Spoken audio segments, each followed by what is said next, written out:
Browns back in the win column for the first time since week 3. Sidelines empty. Browns beat the Dolphins. Rallied and we got to win in a fashion which we can appreciate, but that's not enough, and we got to continue to do that. One win is one thing, but no, we've got to turn this into a habit, an addiction. It's got to be an obsession to win and win like this, and so we got to keep on chasing that feeling. It's the Afternoon Drive with Nick Wilson and Jonathan Peterlin on Cleveland Sports Radio, 92.3 The Fan.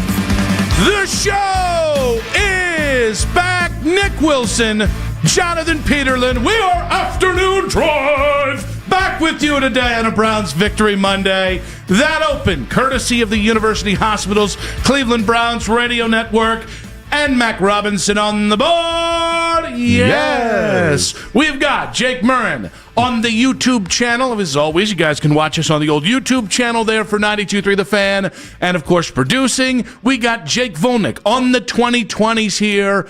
Happy Browns Victory Monday, JP. Hello, happy Browns Victory Monday to yourself. It seems like a pretty good weekend for you. Yeah, I got, it was a wedding, and I actually had fun at it. There we go. Wadsworth moved to 9-0 on the season. What? That is what my buddy Ohio State calls a perfect weekend. Wadsworth wins, Ohio State wins, Browns win. It's been said, many people are saying it, the perfect Nick Wilson weekend. Well, no, it's Ohio State's perfect weekend, but now it's also your perfect weekend. You guys share perfect weekends. I think me before him. Okay. That's all I care about. Okay. But, no, and then Sunday, you get one, right? You don't get those often if you're a Browns fan. You don't get those if your team tends to be in the bottom of the standings for most of your life. A day that you don't really have to question it. A day that you don't really have to think critically. You can just kick your feet up and watch the Cleveland Browns kick the holy living crap out of a completely lifeless Miami Dolphins.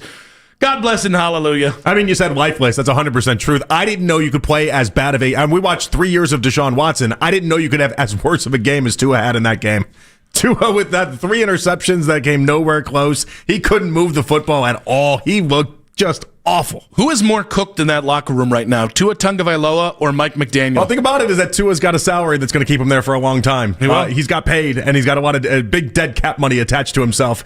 So I would imagine Mike McDaniel is going to be the one that's cooked, but it's interesting. Let's be honest here. At this point, it's a mercy killing. Mike McDaniel wishes for a quick and painless Miami Dolphins head coaching career death. You can see it on the sidelines. Like, that is a guy who was a year and a half ago, was jazzed up on the sideline, smirking, taunting the other coach, vaping. And this is a guy who yesterday was like, should I drive downtown and just hug the little fella? Like, I felt legitimately bad. He did a lot of this to himself, too, though. I don't want to put him out of this by being named completely. The Dolphins head coach? No, by not doing anything to actually get his team in line or do anything that any offseason reports suggest he was actually even doing any coaching. I mean, I heard it that he went too far in the opposite direction, that he went from being like it's your locker room. He was just so laissez-faire to about the opposite direction, and that would have ultimately lost him the locker room. And I never bought the opposite direction side of things, because look at him. He's wearing sunglasses as it's raining. The man doesn't have a care in the world.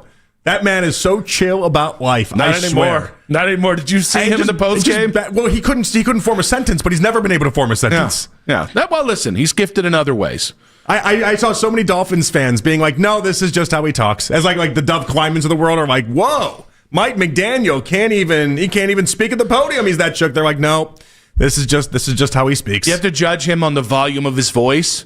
And when he's down at a whisper, which is where he was yesterday post-game, cooked. But to the Browns side of things, it was just what you wanted. You gave this was an IQ test. It was an arrogance test, right? Mm-hmm. It was, are you going to give Quinshawn the damn ball?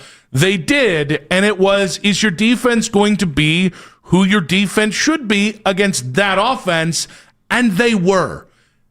That That's all you can really ask for. Yeah, I mean, Stefanski passed the test yesterday, and it's funny because we've wondered so many times when it's that obvious, will he stay with the course, or will he try to, because we've seen him before, just go rogue, go all Leroy Jenkins. When they kicked the ball off, when they chose to receive the ball, rather, I thought he was going Leroy Jenkins. I kind of wondered, too. We've seen it. We've seen him do this, and no, he stuck to what was the obvious game plan, and then he let the Dolphins just shoot themselves in the foot all day long, and so that was a beautiful thing. Yeah, and I think that's why, I think you can grade Dylan Gabriel off that game fair, or if you want to say less than fair, Quinshon. The O-line had a great performance. Certainly the defense with 3 turnovers, which directly led to 21 points.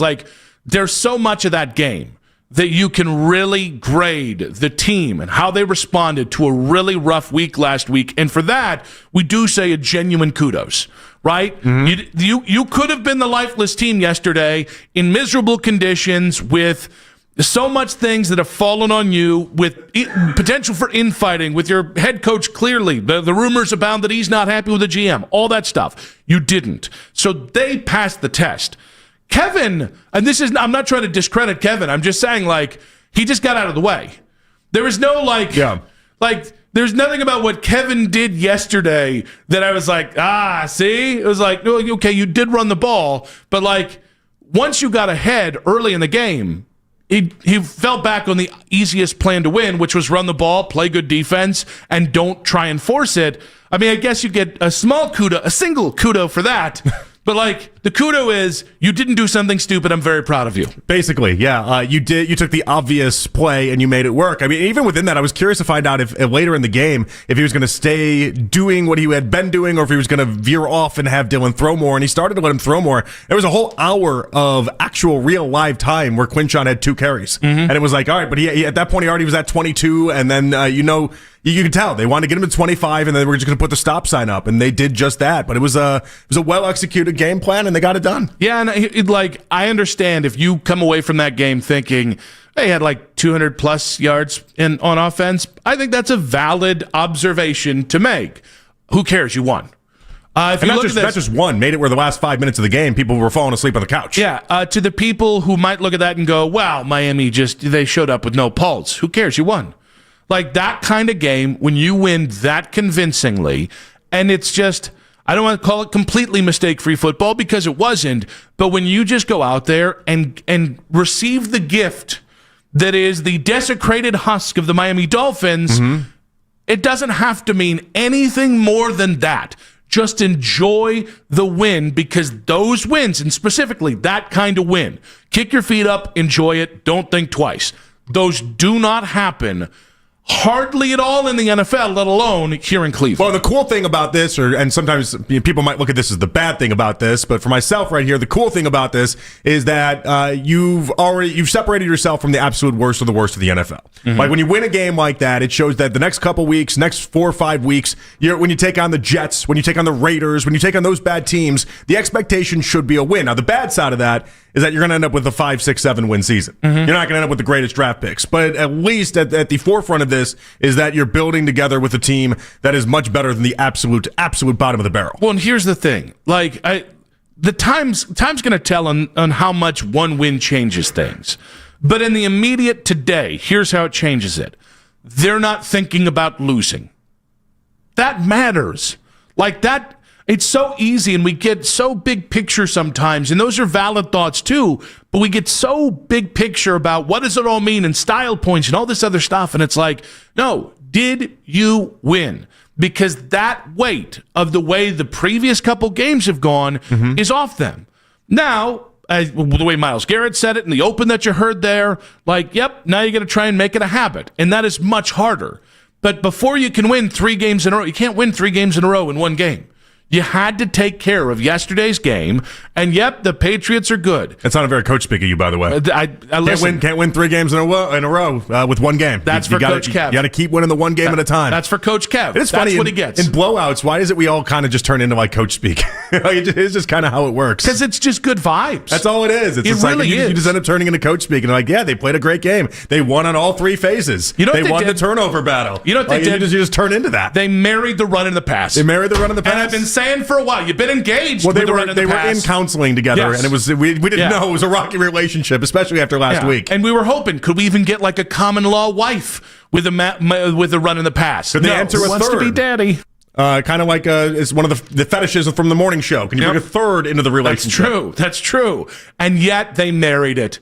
No more commitment phobia on the running and the passing with the marrying and whatnot, falling all the way we're off. all like, oh, if you win the turnover battle 4-0, you're not losing many of those games. Like it's funny how we all turn into Stefanski after these games. You just got to play a clean game. That's it. And they played a clean game, and you got to take it play by play, snap by snap. How about Fanta, by the way, sending us the Stefanski post-game speeches? He is all the way back on Stefanski.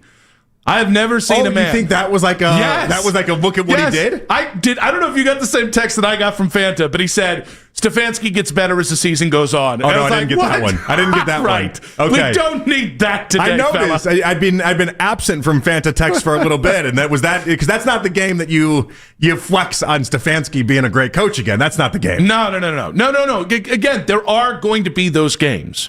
It's as simple as that. But yesterday, also as simple as that, not that game for Stefanski. You do this to the Patriots next week? Yes. Then we're doing some of that with Stefanski, okay? Yes. Then we're starting to buy back into it a little bit. We got to remind ourselves, as great of a win as that was, this Dolphins team absolutely stinks. But yesterday, that's where, for me, the credit goes to the players.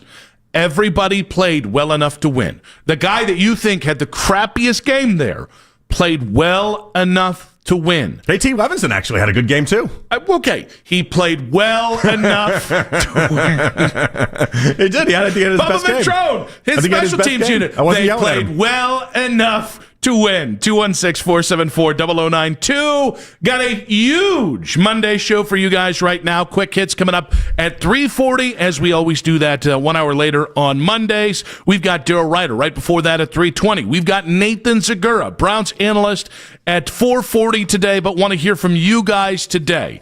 It just feels better.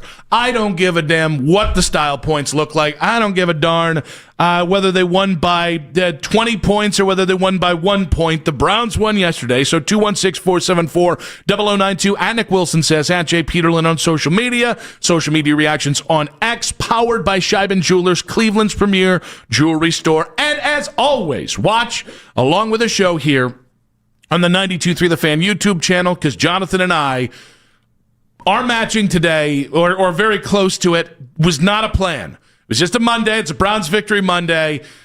We won't let it happen again, but how much does one win change things for the Browns? And we get back to the Kevin Stefanski question in 5 minutes on 92.3 The Fan. Hey, guys.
Headline Sports News every 20 minutes on 92.3 The Fan. From the University Hospital Sports Desk, I'm Jake Volnick. You can now watch The Fan live on YouTube. Catch The Ken Carman Show with Anthony Lima from 6 till 10 a.m. and Afternoon Drive with Nick Wilson and Jonathan Peterlin from 2 to 7 p.m. each and every weekday. It's free. Subscribe to 92.3 The Fan on YouTube. Rallied and we got to win in a fashion which we can appreciate, but that's not enough. And we got to continue to do that. One win is one thing, but we've got to turn this into a habit, an addiction. It's got to be an obsession to win and win like this. And so we got to keep on chasing that feeling. That was Myles Garrett after the win, a subdued Myles Garrett. We do have Daryl Ryder coming up in 60 minutes. Nick Wilson, Jonathan Peterlin back on Afternoon Drive. I absolutely understand why the point Myles was making yesterday, which was, hey, it's just one win. Let's have fun. We got to try and get a couple more. Yeah. I don't understand why some fans are taking that mentality. Knowing what this season could be, knowing what the season like our guy Radu on Twitter after that first segment, which neither you or I said anything about what this means. It's a win. But Radu said they beat a team that's more dysfunctional. Defense was exceptional, but let's not get overboard. The offense was still pedestrian. Gabriel still has a lot to prove. And then they said 31-6. What's interesting is I actually got a couple DMs from people that DM me every now and again about the Browns, and they were all very negative as well. Yeah. I don't know why that is. I don't know. I mean, listen, it's hard to get wins in the NFL, and it's not like we have the envisionment of this Browns team having a bunch of them. So when you not just get a win, dominate a football team, you think that'd be pretty exciting. It is the Twitterification, the social mediaification of sports. And I get it. I understand. We all have our analyst hats on. That's great. That's part of what is so much fun. We're at the wedding on Saturday night. I was talking with a couple different folks about where the Browns were, and some were more, excited than I was. Some were less excited. That's awesome. But I'll continue to come back to you hadn't had a win in a minute, and the one win you had was a little fluky itself. Who cares what this win was? This win doesn't have to mean something beyond this next week for it to mean something now. And I think that's I think sometimes we've forgotten how to be fans. I'm just as guilty of it given our occupation. Sure. There are times where I'll do the thing of, well, but what about draft position? And I had to remind myself, yesterday, I was like... That was one of my first thoughts, was the idea that if you end up being a 5-6 win team, that's the disaster zone. And it is a valid thought, but it's guys... But we can cross that bridge when we get there. just don't... This just doesn't happen. You just don't get, in a season that might end up with only 5 wins... Let's just leave yesterday for what it was. It is very likely a one-off in terms of the circumstances that game brought you. Okay, you don't get them like that often. It still counts in that win column that you don't get a lot of things to go ahead and enjoy in most in this season you haven't had a lot to enjoy. On Myles' comment though, what I do think is interesting is, and I just want to point it out quickly, the idea that not only Myles spoke but Grant Delpit spoke, and it felt like there was an extra charge towards this weekend's game that they played out, and it's the obvious reason why that was is because they knew they could get Miami. They knew they could snipe this one off. I'd be surprised if they keep that same energy for this upcoming week against the Patriots, and we'll see what happens in the Patriots game, and it might reverse course when you then take on the Jets, but it was a call to action in a week where they were expected then to actually answer the call. I do think though that's the idea that they and I think you're probably right, but if they went in thinking we know we can get this one, that's actually a good sign. 1-5 when you probably could or maybe should be 0-6. And half of those games were non-competitive. To get what you got yesterday, and I think I continue to come back to my biggest frustration. Well, we knew they were going to be bad. We knew they blah, blah, blah, blah. It's guys, we didn't have them getting blown out in more than half the games in the first 6 games. This is where the nuance of what we're seeing and what we would like to see and what we maybe thought we'd see, why those things and the difference between the 3 of them actually matters. And so it's interesting. I did see a lot of people then on the positive front be it's a win for Stefanski. And Joe Bitonio had a very positive Shocker. I know, right? The guy's he's never negative. On Kevin Stefanski, and he gave him some credit on how maybe Stefanski approached the team earlier in the week. We had a little intensity on Monday, I think it was just frustration kind of boiling over, but he was intense and laid out expectations for us, especially on offense. And I think the guys answered well, but I've never lost faith in him, since I've been here. I think it's my 6th year with him now. When things get tough, he, makes a stand and he puts us in the best position possible. So it was a little intense, like I said, but I think he answered the bell and the team answered the bell for him. Now, there's two ways you can take that. Okay. You can take that as, Kevin acting out of character because he got fired up. That's not how I take it. I think he understood that pressure was boiling, and he let off some pressure. I know, but I didn't love how he said he did it, where it was like, I had my Philly come out at me. It's like, well, so what do you do? He goes, well, I text the team every day. What? Does he text him in Philly? He just texts him in. Yeah. Is the Philly? You think you're better than me? Does that come off? Is it like, hey Siri, you think you're better than me? And then it just goes out. Is that how that works? Like a strongly worded text that accomplishes nothing. Ever. So texting. No one in the history when of the ever Philly comes out and texts, it's just all caps. It's like that's clearly how he thinks that he has to communicate to the entire team. It's like you send a good morning text, as if you'd send a good morning text to your wife. It's a good morning text to the team. It made no sense to me. In fairness, a good morning text in Philly is just good morning a-hole. Actually, that actually might be the nicest version of that. There are other words. You think that's what it was that he then said that got him all ready to go? And by the way, Batonio's never one I've worried about believing in Stefanski. Yeah. He came back this season, this final season for himself because of Stefanski and his belief in him. It's the other guys that we worried about with Stefanski. There were several things in this game that I absolutely, if you'd lost that game, we'd be talking about. The decision to receive the ball first. I know Kevin has explained it. It has gone against mostly what they've done in their time here. The 3rd and 4 early in that game where you receive the ball, 3rd and 4, and Quinshon's on the sidelines, and you put Jerome Ford in.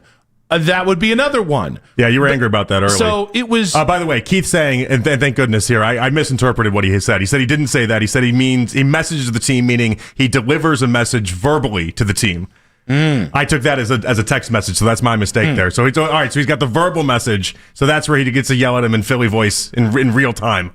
Do you think the accent comes out? I would hope so. Yeah. If you're going to talk about it like your Philly in you came out at the end of this. Oh my God, the Harvard disappeared.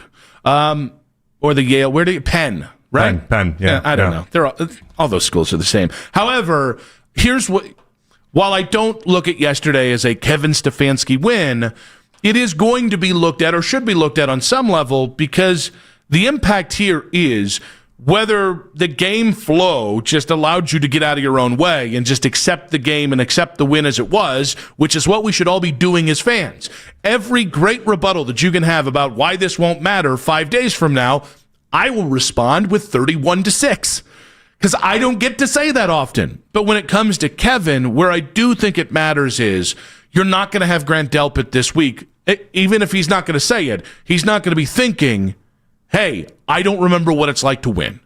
I think that is, like, the farther you get away from winning, especially early in the season, and you stack up 3, 4, 5 losses, it really does become quicksand. Yeah. And so when you can break that up, especially with a commanding win, where it's just good vibes all around, everyone benefits from that. And even if that's not directly because of anything Kevin Stefanski did or one call they thought in the game that, oh, there's big brain Kev, look at the big brain on Kev, like, even if that's true, it doesn't matter because they believe or they remember how to win, and that can last longer than even your next loss. It's just such a different vibe. If they entered this 3-game losing streak, if they would have lost that game, and then you go into a Patriots team, that seems like it's night and day right now. Like a lot of people aren't viewing the Patriots like the team that we thought we were getting on the schedule when we first looked at the schedule. Drake May can play some real football. Vrabel, obviously a great coach. Like, it's going to be a little tougher, and so heading into that game as touchdown underdogs on a 4-game losing streak would have been disastrous. Now, here's the truth of what yesterday's is, because you brought up a great question in the pre-show meeting that I think is the fair question after yesterday, which is how much goodwill does this buy Stefanski? Now, you're talking about it from the fan standpoint. Yeah. I think it's important that I'm going in saying I don't put that W just on Stefanski. I think that's 53 guys showing up in a big way on Sunday in responding to a lot of struggle and a lot of strife. And then Kevin kind of rides the sidecar on the credit mobile, right? That matters when we talk about how much goodwill that it buys Kevin Stefanski, because if you turn around and get bopped against New England, it's still Kevin that gets the brunt of the blame. Fair or unfair, I think that's how this goes. Well, and if you get bopped by England, New England, we're gonna be right back in the same place. If you get bopped by England, I'm gonna. It'd be really impressive. I'm gonna go full George Washington. It'd be really impressive. I'll cross the Potomac. You're just gonna just reenact the Boston Tea Party. Yeah, but I'll have like a yacht this time. Okay. Yeah, I'll steal it. I don't have those resources. I don't think that's how they fought back then. That's kind of fun though. It's like a modernized version of the Boston Tea Party. But I'm wearing like a Hamilton. My kid's going as Hamilton. Only parts of it are back then, but some parts are just you just have a yacht. My oldest kid's going as Hamilton. Break out the jet for her for Halloween. So I just take her uniform, and it's not fitting at all. I can barely move my arms, but damn it, I am Hamilton, aka George Washington. Is she actually going as Hamilton? She is, yes. Are you able to buy that at the Spirit Halloween costume store? I didn't ask how much it cost. Yeah. I don't know. At this point, Hamilton's been out long enough. You could probably get that on a discount. I don't think they did. Yeah. I'll just be real honest. Didn't sound like they did. Nope. Nor did the twins' outfits. Yeah, I just thought hey, we just bought a house. Let's bring everything down. And then she's like, "Do you want to know the number?" And I was like, "I sure don't. I really don't." Are you Googling it? What else do you think I would be doing? 31-6. 31-6. I had a 31-6 win yesterday. It was a lot of fun. No, very reasonable. Oh, very reasonable. Are you going to tell me the number? Do you want to really know the number? I mean, there's a range here on Alexander Hamilton costumes, but you can consider it was a good one. It's like $50. You're fine. Oh, thank God. You're fine. You're fine. That's still a hell of a lot. Do they do the multiple costumes? Like my 2.5-year-old, she's got multiple costumes. No, she's got more costume changes than like a Britney Spears concert. No, and it's actually been a point of consternation because there's a whole friend group thing going on there. They want to do multiples, and I say, ma'am, what are we doing here? Yeah, she's Elsa, Snow White, and Minnie Mouse. That's a lot. She got 3, and we're gonna have different times to already use. We already used Elsa this past weekend. They got the debut this last weekend. You can't reuse Elsa. Everybody knows. If you were Anna, you could reuse Anna. We went to Van Aken. They had a whole thing, and she was Elsa, and she was rolling around having the time of her life. How much goodwill does this buy Stefanski? And not nearly enough, not as much as people. And I think it's going to wear as the week goes on. It's good today because everyone's having a fun time because you're coming off of a win. But I think as the week moves on, I think more and more people are going to look at it and be like, well, you're still a 2-5 football team. And but winning against New England and either or England, very impressive for people. If you beat them both, if you take down the Patriots and Drake May, I think that's where you start to buy a lot of goodwill with people. 216-474-0092. We'll start with just trying to win over Portland. Norm in Kent, welcome to the show. Hey guys, how you doing? Doing well, buddy. What you got for us? Hey, so it's not the coaching of talent that's been the problem over the last several years. It's the evaluation of talent, right? I mean, ever since John Dorsey's gone, and a side note, John Dorsey and Frosty the Snowman were never seen in the same room. But I digress. But ever since, wait, what does that mean? Oh, well, he sounds just like Frosty the Snowman. But John Dorsey does? Yeah, John Dorsey does. Yeah. Well, now I'm gonna have to listen to that in the break. But that's a whole other subject. But over to Stefanski, I mean, he's holding all the cards. Think about it. Let's say he loses the next 3 games. I don't want that to happen. I don't think it's going to happen. Worst case, it does happen, and he gets fired. You don't think he's going to benefit financially from that? He'll get a crazy contract next year from one of 6 teams. They'll pay him a crazy amount of money, and he'll still be over for the Browns. Like, he has nothing to lose. So he's not going anywhere. He won the Coach of the Year twice. You know what I mean?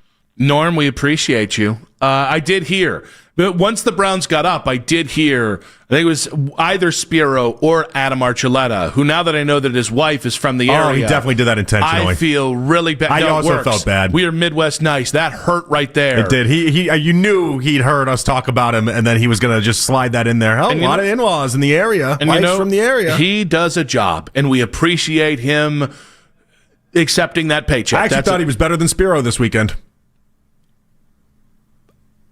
They really showed up on Sunday. Aditi was the star. Yeah. That's the reality. Now Aditi that's was the star. what everybody says. And I forgot what the hell we were saying. But You lost me at Frosty the Snowman. I do think, listen, that was a game that whoever loses, their seat grows immensely. And if the shoes were, if you got beat 31-6 by that Miami team, I today probably might have had to say something about Kevin's job security. So from that standpoint, I think this buys him a hell of a lot more time than certainly a loss would have. 216-474-0092. How much goodwill does this win buy Stefanski? 31-6 versus Dillon and the Browns offense in 5 minutes on 92.3 The Fan.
steering, and so much more to feel so comfortable you'd swear you're wearing pillows on your feet. We have features like Skechers Air-Cooled Memory Foam and fits like Relax Fit, Stretch Fit, Wide Fit, Arch Fit, and so many more to make the shoe feel like it was custom-made just for your foot. Plus, we have hands-free Skechers Slip-ins technology. Just step it and go. Find yours at a Skechers store, Skechers.com, or wherever comfortable footwear is sold. All day long. All day. All the time. At work. 923thefan.com and the Odyssey app. Check it out. Back on Afternoon Drive, Nick Wilson, Jonathan Peterlin celebrating a Browns 31-6 win over the Miami Dolphins yesterday. I still have no idea how Mike McDaniel has not been fired by today. Not only that, he's also making decisions, already saying that Tua will be the quarterback, and no changes are coming from that either. After yesterday, when he was like, hey, at some point, we got to do accountability here. Well, you notice they bumped up Quinn Ewers from being the third string before the game then to the backup quarterback, and Quinn Ewers actually looked a lot better than Tua did in the brief amount of time that he was on the field yesterday. I thought they both looked caca. I thought with Tua, and I don't know if this is fair or not. He was 5 for 8 for 50-something yards or whatever it was. I thought it looked like his teammates abandoned him yesterday, and I think he was pressing. You could tell that locker room, for all they had said at the end of the week when they were like, well, hey, we dealt with it, it's a brotherhood. And No. They let that dude out there to dry. He got his ass whooped yesterday. Yeah. And I think his teammates enjoyed it more than the Browns did. I mean, Achane looked like he was the only one playing hard out there. Yeah. Well, I mean, I don't get the whole Waddle thing. Like, I don't understand how that dude's not putting up monster numbers. The dropped when he had in the end zone as well. The drop pass in the end zone. Like, there was a couple plays that I've watched a lot of Jalen Waddle football, and he looked way night and day yesterday from what I've seen in the past. He is and it's really been the last 2 years that his numbers have dropped. Seeing a lot of Jerry Jeudy within what he does out there. There was a stretch there, though, where we were legitimately wondering if he was going to threaten Tyreek Hill for being, and Tyreek was one of the best wide receivers in the game. Second year, he had 1,300 yards. It was absolutely incredible. And he just looks like a shell of himself. That whole team, though. And the amount of penalties and dumb penalties they had in just the worst spots. I was like, is this the Browns game from the first 6 weeks, or what are we watching here? It was just awful. Now, specific to the Browns offense, I think it's fair to say that the offense, outside of Quinshon Judkins, who had like 3 or 4 huge runs, outside of, actually there was a nice play or two in the passing game, it's fair to say you're still, if you're saying today I'm still not sold on the offense, I get that, but when you got up the way you did, and then you just kept going up, that wasn't going to be a game where Dillon Gabriel had to showcase himself.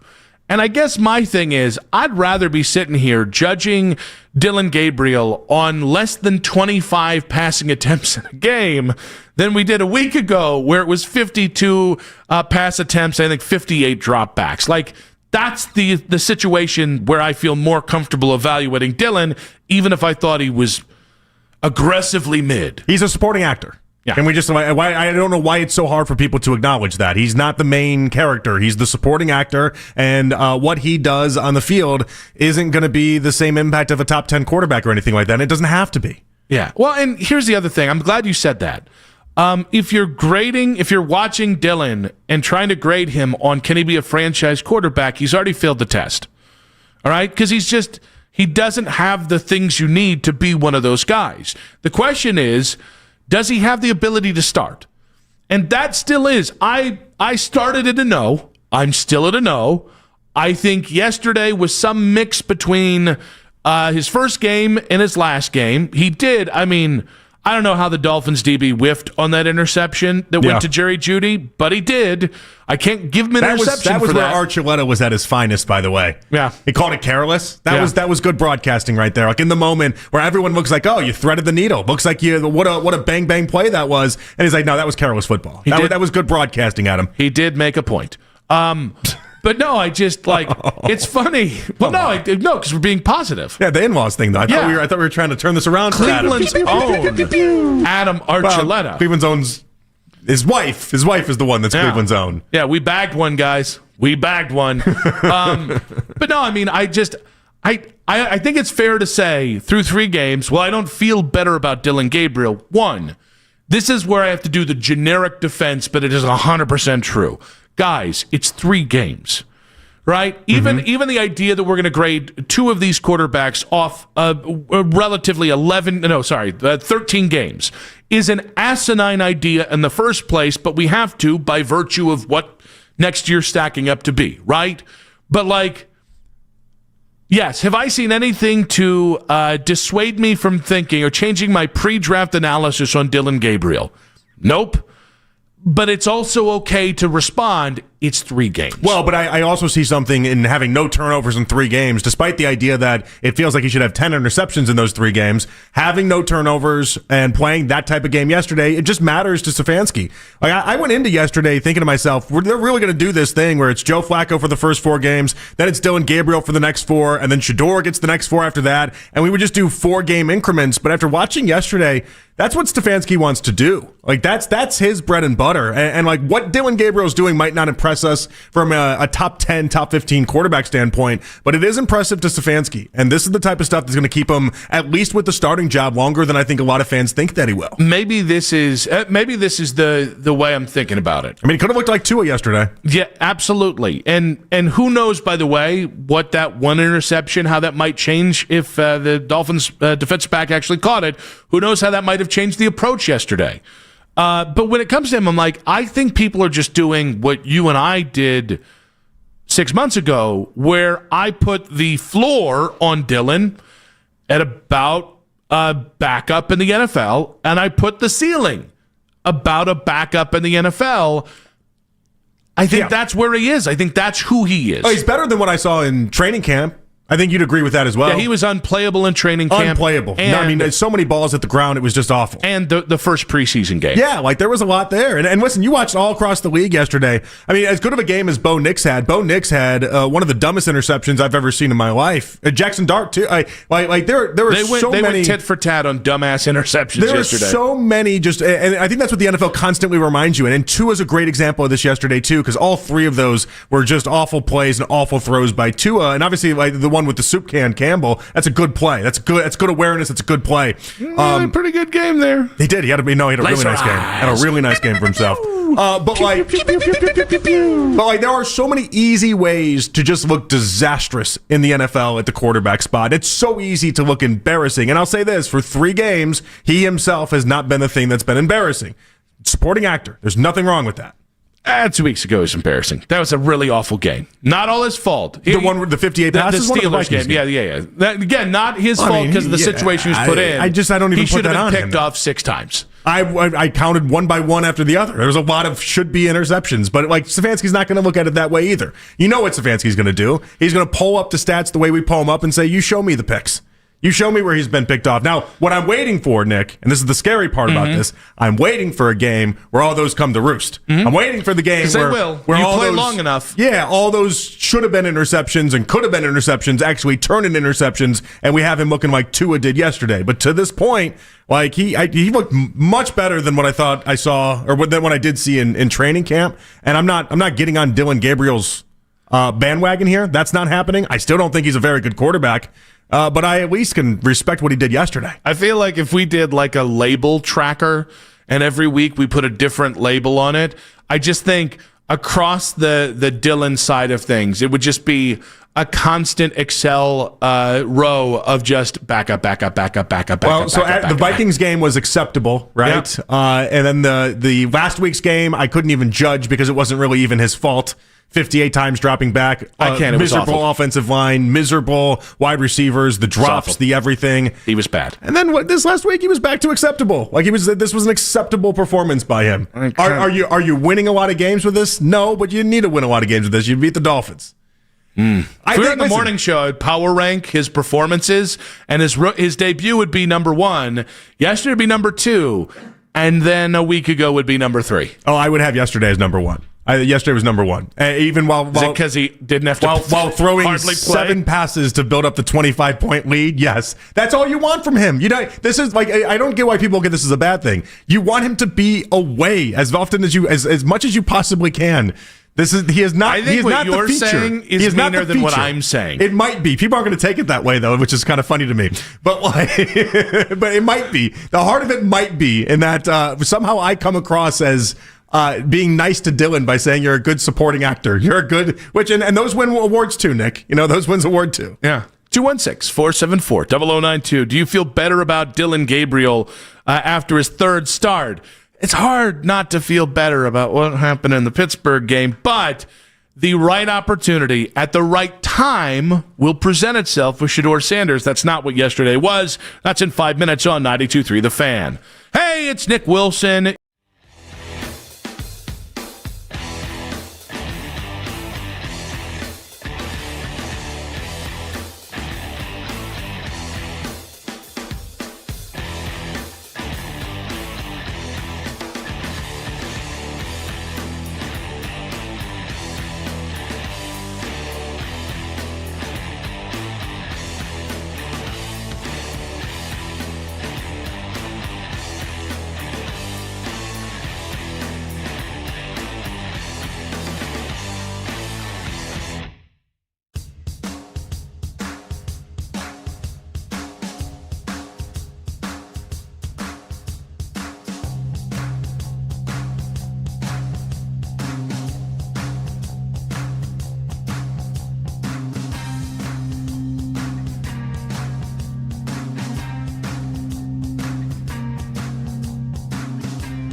at noon.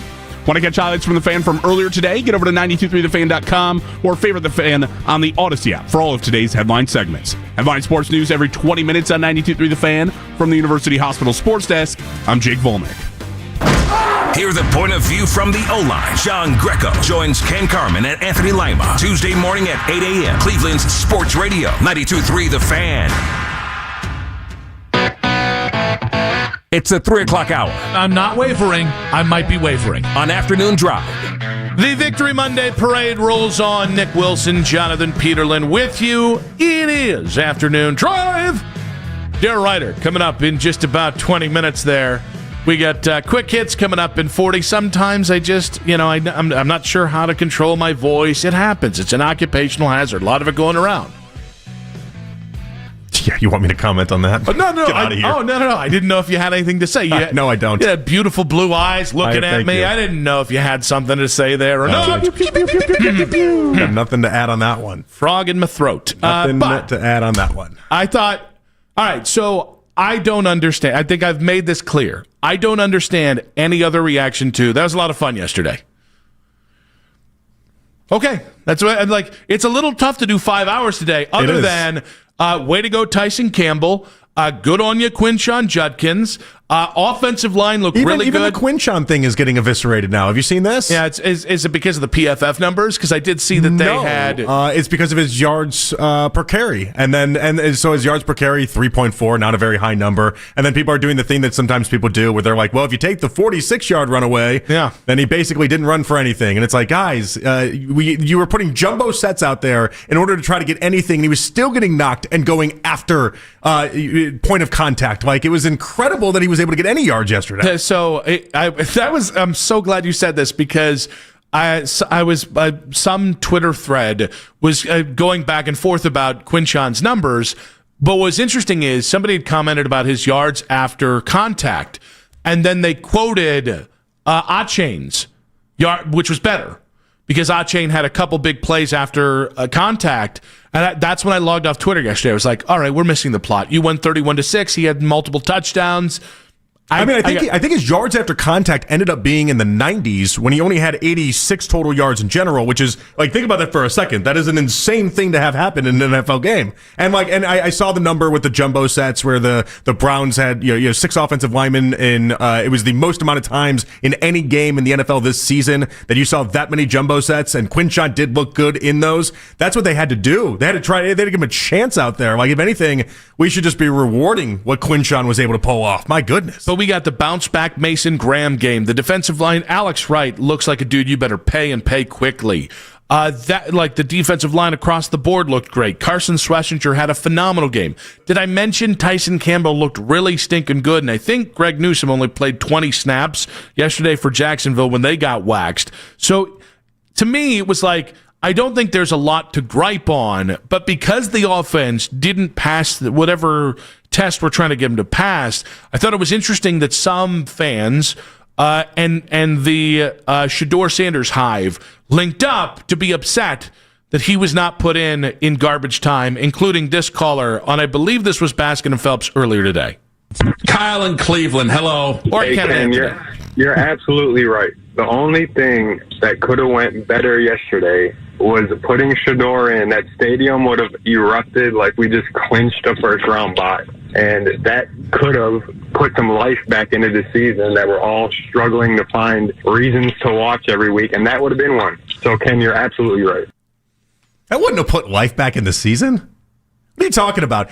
4 minutes of Shedeur Sanders handing the ball off to Quinshon or somebody else is not putting life back into the season, Nick. No more than a 31-6 win over the Dolphins would.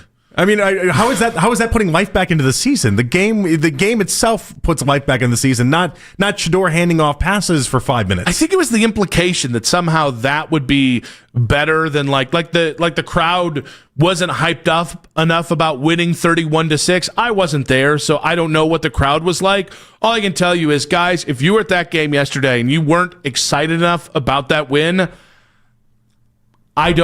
maybe stay off. Maybe the brain rot is real.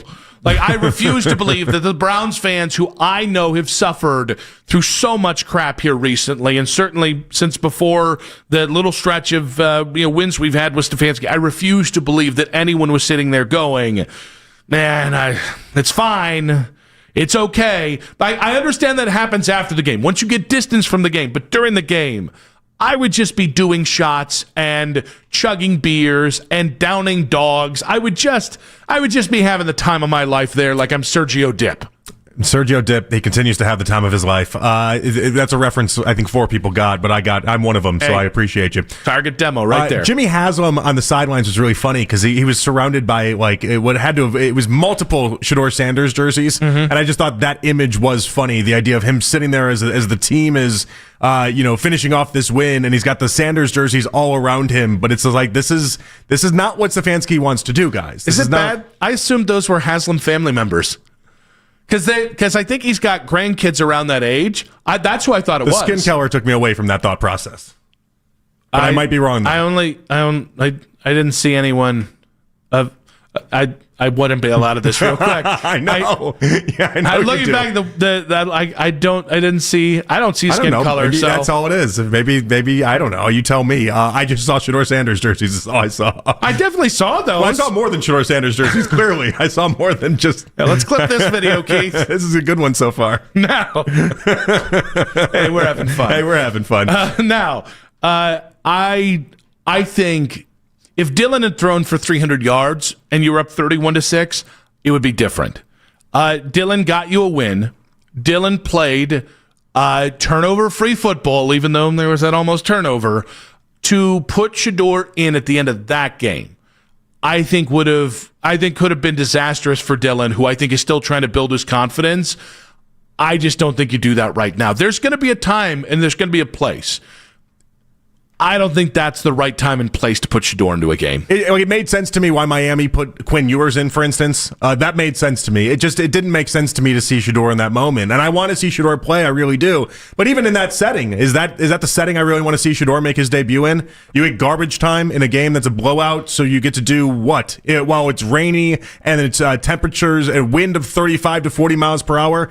Like, it just doesn't make any sense. I don't get that logic. I think the funny thing is, while I'm saying, hey, just don't do that to Dylan, and I think that's why Kevin never would have put Shedeur in, because anything positive that happens becomes an indictment on what you're trying to build with Dylan, and adds pressure that doesn't need be. Dylan needs the reps more than anything right now. Like, that's the other side of this. It's a rookie quarterback. We're not talking about somebody that's a 7-year pro. It's a rookie quarterback that needs as many looks as he can possibly get. It's an ongoing learning session for Dylan Gabriel. And I think there is an element on the Shedeur side that if he has a bad play in that, I think it carries more, I think it carries longer than if a good play happens. Because I think if he has a good play or makes a good throw, there's going to be a segment of people go, well, of course, there's no pressure. You're up 31-6. Whereas if he has a bad play, you're going to say, you're the worst thing to happen on Sunday? Yeah, I want Shedeur in only in the event of something happening where Dylan Gabriel gets benched or something like that. I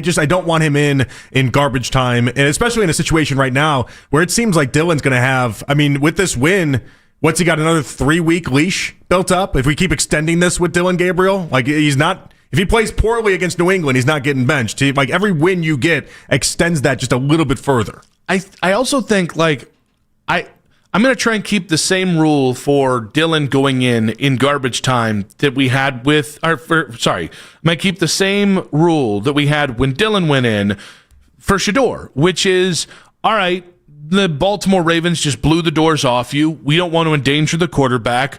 We're going to send the backup out there to get him a couple reps.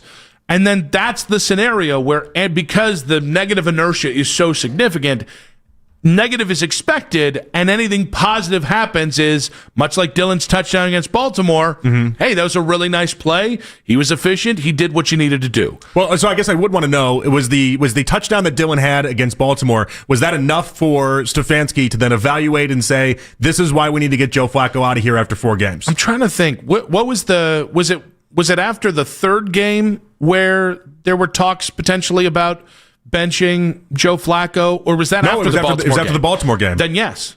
It shouldn't be, by the way. It shouldn't be. But if that's how Stefanski does operate, then, and again, I just think it was too early for Shedeur in this conversation. But if we get a spot 2-3 weeks from now where it looks like Dylan's not doing anything, then if that's how Stefanski can evaluate it, then I guess it's what we need to see. 216-474-0092. Did the Browns miss an opportunity to put Shedeur in for garbage time? Normally, I would be all about getting a kid opportunities in a game that isn't close, because every little rep in live action does help you. But I think in that scenario, I don't think it benefits Dylan.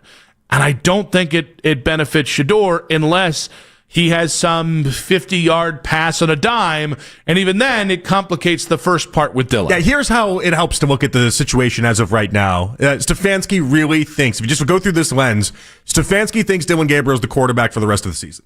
If you operate through that lens, you're going to be more right with what their thinking is and how they process things than you're going to be wrong.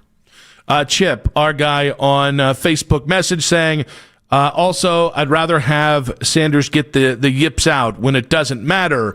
Agreed. But what kind of it doesn't matter matters, right? And I think when you're blowing a team out with a quarterback that is still, I don't want to say struggling, because I don't think Dylan struggled. He just wasn't given the opportunity to maybe pass his way into more virtuous stats.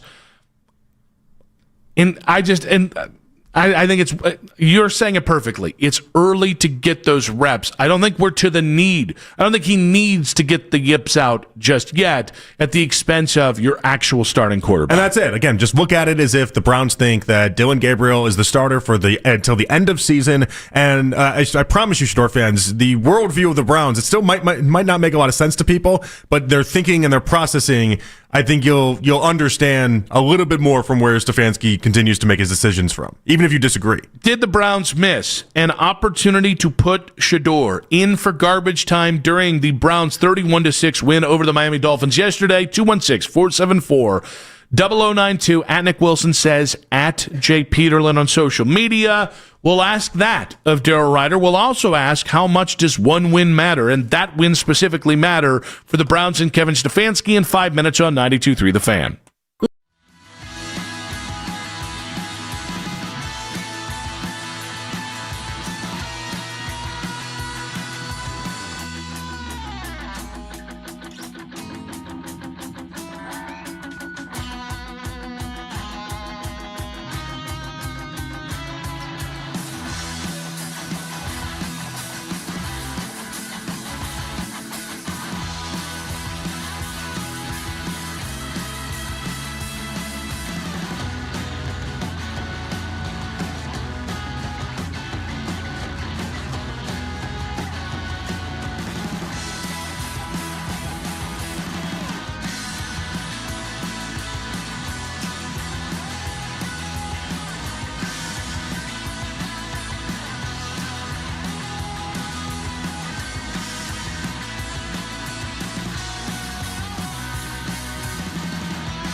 92.3 The Fan on YouTube. Subscribe to our YouTube channel and get the best content from our shows each and every weekday, including the Ken Carman Show with Anthony Lima, live from 6 to 10 a.m., and Nick Wilson and Jonathan Peterlin with Afternoon Drive, live weekdays from 2 to 7 p.m. That's 92.3 The Fan on YouTube.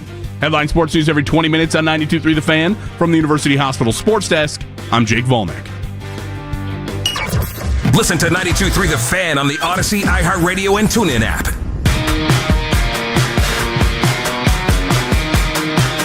Quick hits coming up in 20 minutes here. Nick Wilson, Jonathan Peterlin. It is a Browns Victory Monday. Whew, it's nice to say that. It's just nice. It's I got a buddy, one of my cabin boys, Dan, is a Bears fan as well.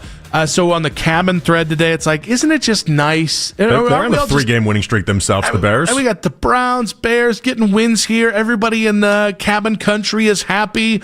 And to talk, the Browns, second win of the season, 31-6, commanding win over the absolute lifeless, completely lifeless, devoid of any hope Miami Dolphins.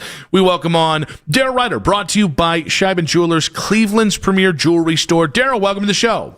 Hello, boys. Happy Victory Monday. Happy Victory Monday. We're only asking you this first because it's literally what we just talked about, which still might piss you off. Did the Browns miss an opportunity yesterday to put Shedeur Sanders in during garbage time? No. In fact, the morning boys asked me the same thing. I'm indifferent either way. You could have put him in there to run out the clock. Or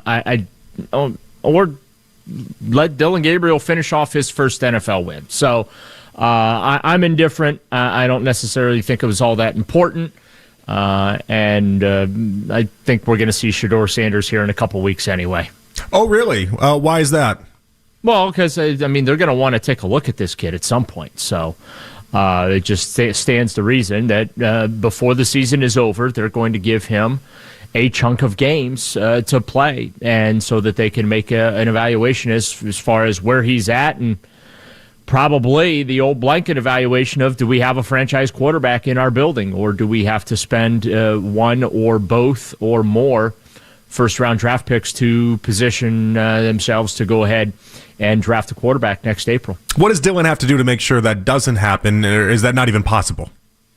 Well, the Browns, I think, have to go on a winning streak here, and obviously Gabriel's going to have to contribute to that. He didn't contribute a lot yesterday, 13 of 18, just under 120 yards, good completion percentage, but he wasn't asked to do a lot, nor should he have been asked to do a lot, considering the weather was what it was. He played winning football, and he took care of it, was very careful, did not turn it over for a third straight start, so that's good there. But at some point, I would like to see this offense actually ask something of Dillon Gabriel, so that we can get an honest evaluation as far as, can he potentially be a franchise quarterback? Because I don't feel in these first three starts he's been asked to do much other than take care of the football and be very conservative with it. Isn't that kind of the answer?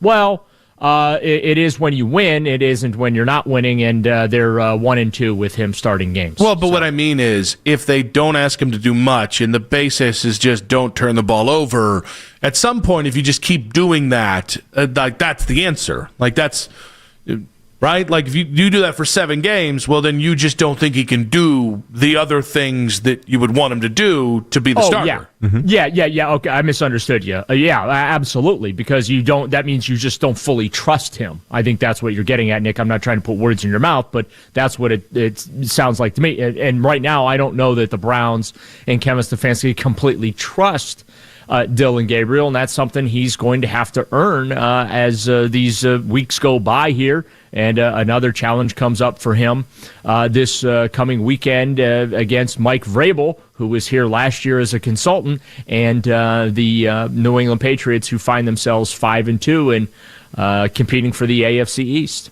What'd you make of the discourse around Quinshon's game? Obviously, he got in the end zone a lot, and he looked really good to me, especially yards after contact. But some people online are suggesting the 3.4 yards per carry just wasn't, I don't know, good enough, I guess. It's a weird conversation that people are trying to have within this game, Daryl. Well, he had some negative plays early on. and he's ripping off chunk plays. He's similar to Nick Chubb in that you just keep feeding him the ball and he's going to break one. He's going to break through. And he did that multiple times yesterday in that win. So I'm not going to get caught up in the 3.4 yards per carry because he was extremely effective yesterday. Daryl, in terms of this win, 31-6, but it's also against a hapless Miami team that I still don't understand why Mike McDaniel has a job going forward, because I don't think you can. If no one's trying to win, you really can't evaluate or grow anything there, even if you just want to lose the rest of the way. So I'm curious, like, how much does this one win carry you if you're the Browns? Well, I think it buys you a little time, takes a little heat off of you if you're Kevin Stefanski, because we all know what the conversation was last week. And then, of course, you look at the upcoming schedule. There are some winnable games on it for them, going forward. After you get through New England, you come out of the bye week with the 0-7 Jets, 1-5 Baltimore, 2-5 Las Vegas, obviously depending if Lamar Jackson is available or not. That's 3 consecutive winnable games before you have to play what is now a 5-2 San Francisco team. Then you get 1-6 Tennessee. So there are winnable games here coming up for this Browns team. They showed that they could beat a very hapless and look like, to me, just a dead football team in the Dolphins. They beat them soundly yesterday. A ton of penalties for Miami. I think 11 for over 100 yards, including some very costly 15-yard penalties, a complete lack of discipline, lack of focus from Mike McDaniel's team, and the Browns benefited, and they created 4 turnovers. And it had been a long time since the Browns had created 4 turnovers in a football game. So they did what I think they were supposed to do yesterday, even though they came in with the same record as Miami at 1-5. This, I think that this is a team I felt going into the season was going to win around 6 games, and the Browns are on pace to meet those expectations in winning 6 games. Yeah, Daryl, it kind of feels like to me, and I also had a 6-game prediction as well, but it also feels like to me they're going to be just good enough to not get an elite draft position, but also not good enough to make the postseason. Is that the right read? Yeah, I mean, they'll probably be, around the 9 to 12 range with 6 wins, maybe even a spot or 2 lower than that. But they have Jacksonville's pick, and then they have next year's number 1 pick. And if you're looking to move up into the top 2, that's what you're going to have to be able to offer if you're, not going to be in the top 5. But here's the thing. This is not a top 5 roster. And the other thing, too, is if they, end up in the top 5, everyone's going to want Kevin Stefanski fired. And if they finish, where I think they're going to finish, there's still going to be some people that want him fired. And then the question becomes, okay, well, are they one of the worst in the league, or is Kevin Stefanski just a really bad coach, unable to do anything with the team that has all this talent? Well, if they have this talent, they should win more games. That's how I look at it. So, that'll be an interesting conversation later on in the season. But I don't believe tanking guarantees you anything. The Browns have gone that route. They've gone that route a couple of different times since 1999. They went the most recent time they did it in historic fashion, going 4-44, which was the worst 3-year stretch by a franchise in NFL history, based on a 16-game schedule, and that got you 1 playoff win. So tanking is a guarantee of nothing other than you just get some better draft picks, but there's no guarantee you actually cash in those better draft picks. Daryl, I hope the morning show didn't ask you this. Alex Wright, really good yesterday. Is he becoming a must re-sign here in Cleveland, or are we going to have to decide between him and Isaiah McGuire? Well, I think it would be smart for them to find a way to keep both of those players because I like both of them. But Alex was tremendous yesterday. Defensively, they were tremendous. Again, you got to look at it through the lens of who they were playing, but it was just so good to see them put together such a complete effort.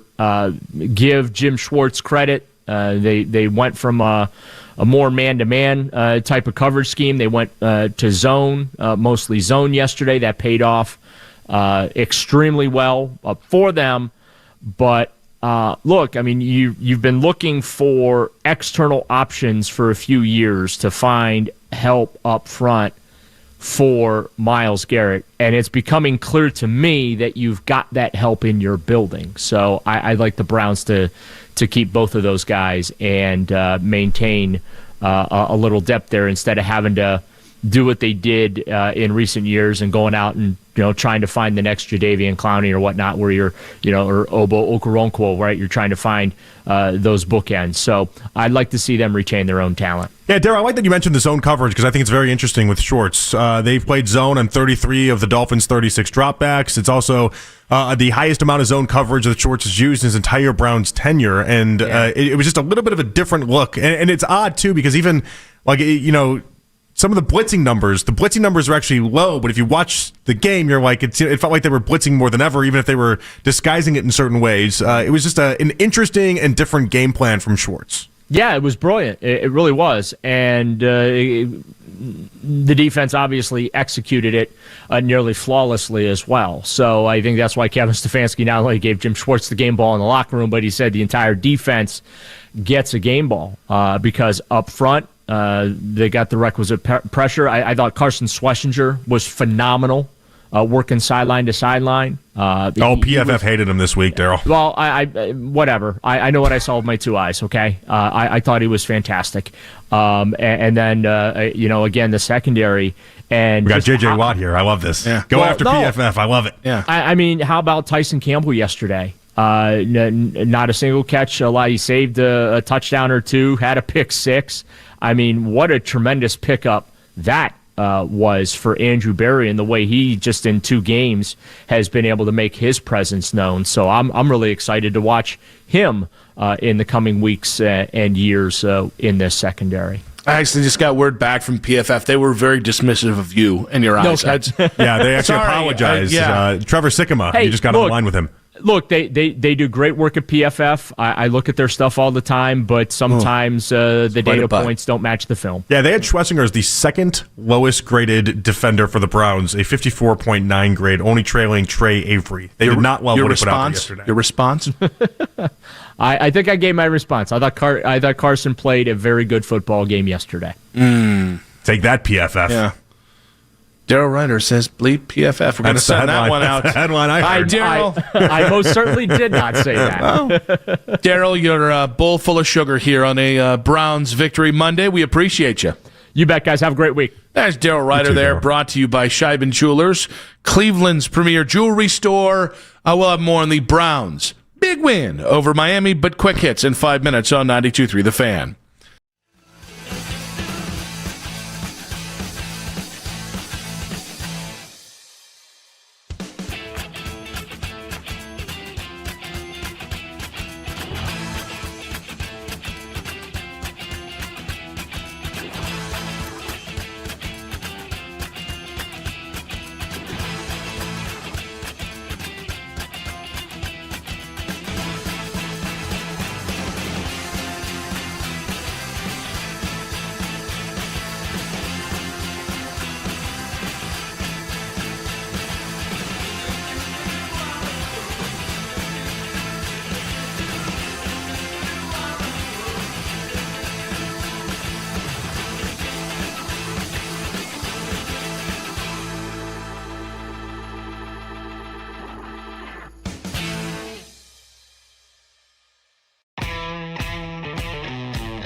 92.3 The Fan from the University Hospital Sports Desk, I'm Jake Volnick. Tune in Thursday nights at 7 to hear from the Browns head coach himself. It's something that we worked very hard on to make sure that we got Q and our runners into the second level as much as we could because we knew they would make some yards. So there were some things that we blocked up really well. If you block it up well for Quinshawn, he's going to make a lot of yards. The Kevin Stefanski Show, Thursday night at 7. Your home for Browns football, 92.3 The Fan.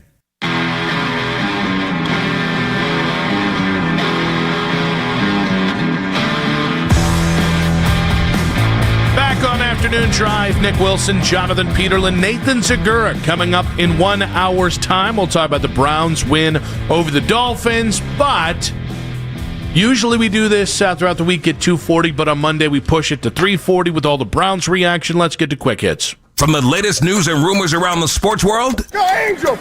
to the sound bites you need to hear. Hurry! It's Quick Hits.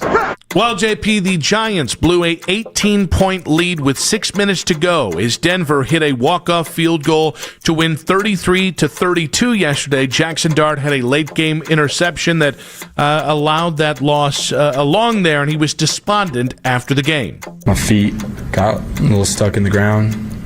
I gotta be way better than that. I mean, that's unacceptable. Yeah, I gotta be better. Was that a Giants collapse or a Broncos comeback? I don't think it was a Giants collapse. The only thing they really did, there's two things that they did poorly. One, obviously, the Jackson Dart interception. Interceptions happen. And then the kicking game for the Giants fell apart. They missed the extra point late in that game that made it made it basically just easy for Denver to win. And then obviously they missed the field goal earlier in that game. So no, I don't look at that as a collapse. But when you're up 18 with 6 minutes left to go in the fourth, should all but be a certainty of a win. I think it was absolutely a collapse. The Dart interception was an egregious one, and he was really good most of the rest of the game. I was sitting there watching the game, and at no part of it I thought to myself, boy, the Giants threw up on their shoes, except for the kicking situation. I thought the defense. Actually, I thought the defense is... Oh, so I agree with the kicking, by the way. But, I mean, Dart's interception, the kicking woes, and then defensively, I don't know if you saw after the game, Brian Burns, who's now apparently injured, who leads the NFL with 9 sacks, lost his mind walking to the locker room because of the defensive game plan. It felt a lot of the quintessential, hey, let's do prevent defense, which of course prevents nothing. Yeah, prevent defense always befuddles me. Yeah. It just makes no. It's one of those lifelong football things that I feel like we've always all asked ourselves of like, wait, no world do they go 80 yards in 45 seconds, but when you put prevent defense out there, it allows everyone to do anything. I think the Giants turtled mentally. I don't know, and Bo Nix made some throws. I'll be thinking about that one later on. All right, what should Aaron Glenn do at quarterback? Trade for Shedeur Sanders. So we're getting tweets already. People are like, can we revisit that Jets comment from last week? Can we run that one back? Justin Fields, it doesn't look like the Justin Fields from last year. We'll have a convo on that, I'm sure, a little bit later on. But what do you do right now if you're Aaron Glenn? You're on a winless football team. You don't have a quarterback. Do you even make a run at this thing?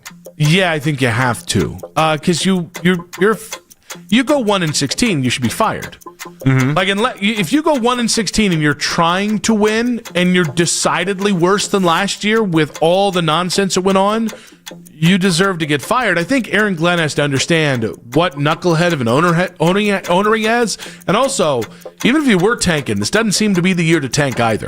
It feels very unfortunate for everything that he's fallen into, but it just how you have Justin Fields looking as bad as he does, and it'll always surprise me. I can't be the only person that thinks Tyrod Taylor with Garrett Wilson could be fun, right?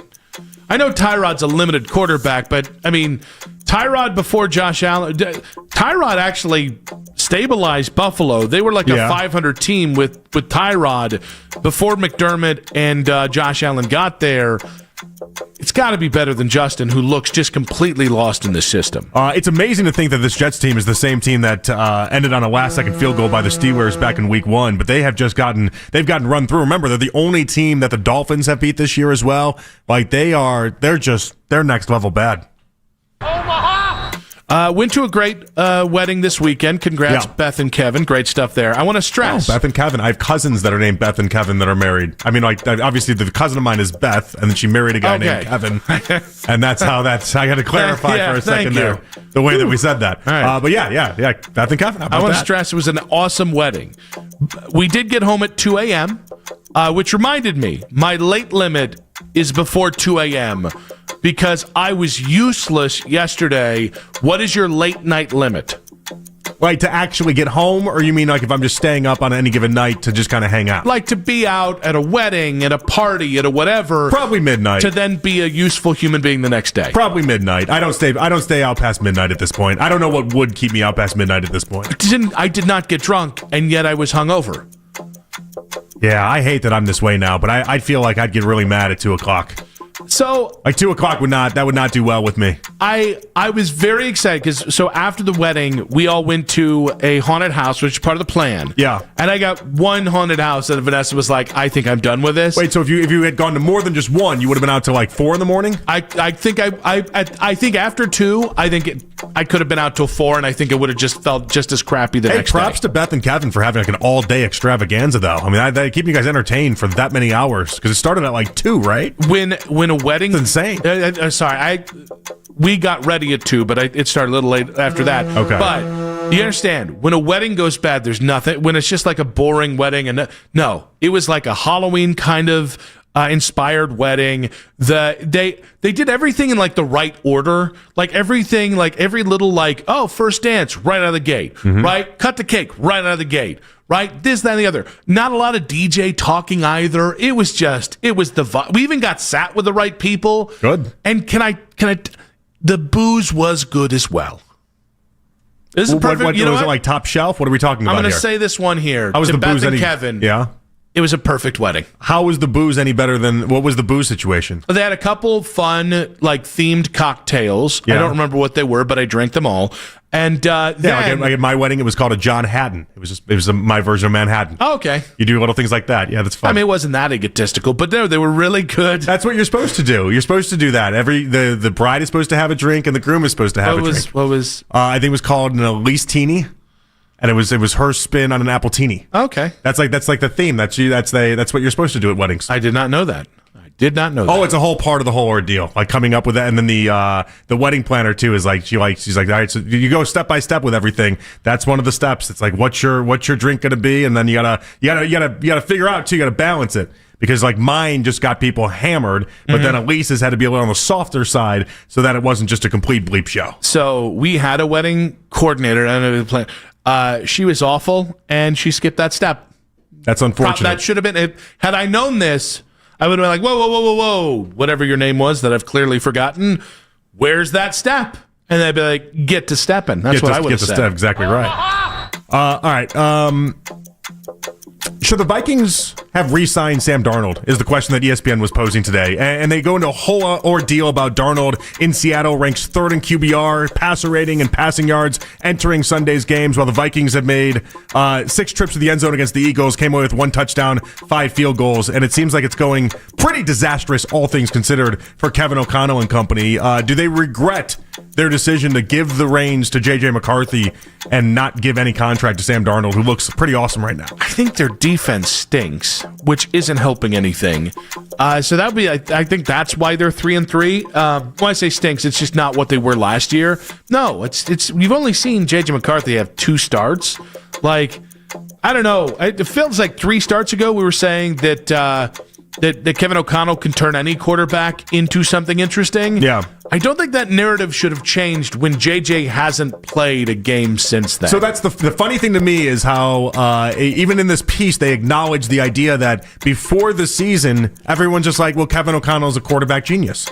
He'll get this figured out because he knows what he's doing with quarterbacks. And then you fast forward and it's like, well, maybe we just need to give Sam Darnold a little bit more credit in this whole exchange. No.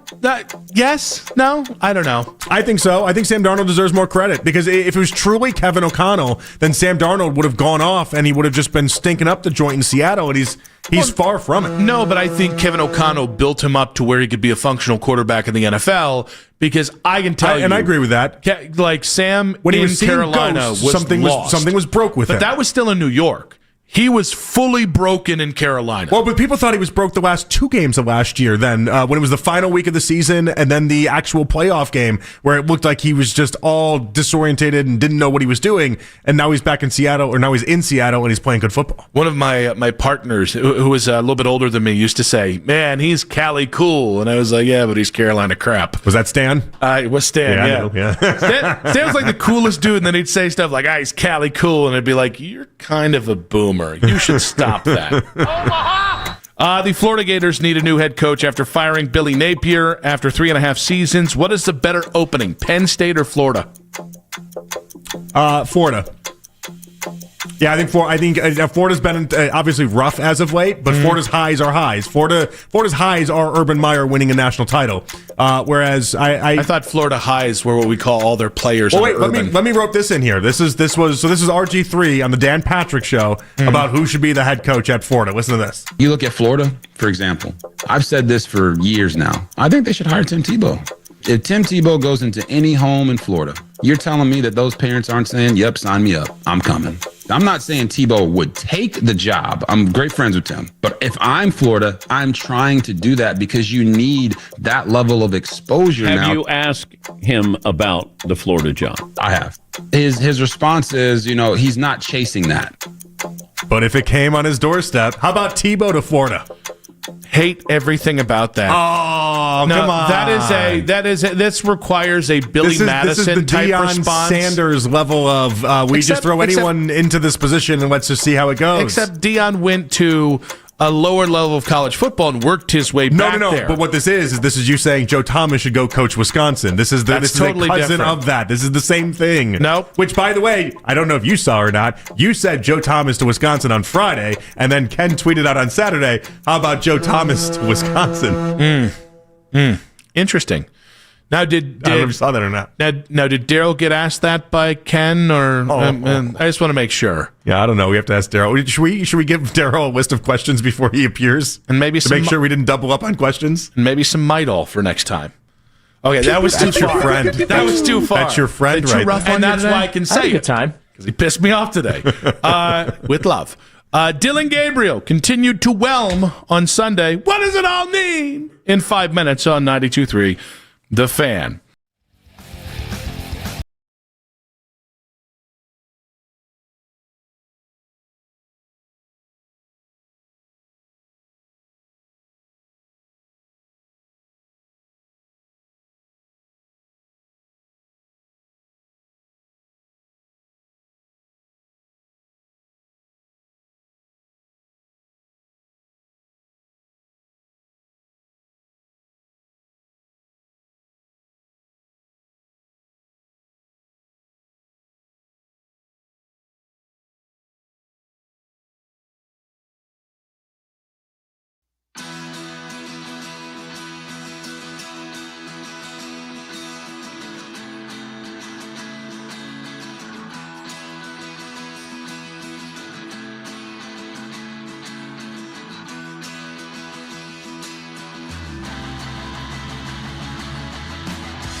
wasn't a mistake. They let Dylan Gabriel out there, fine. And you know what? You make a sound argument for Dylan Gabriel to stay out there. That's perfectly fine. Let him get the taste of victory. Let him take the kneel down.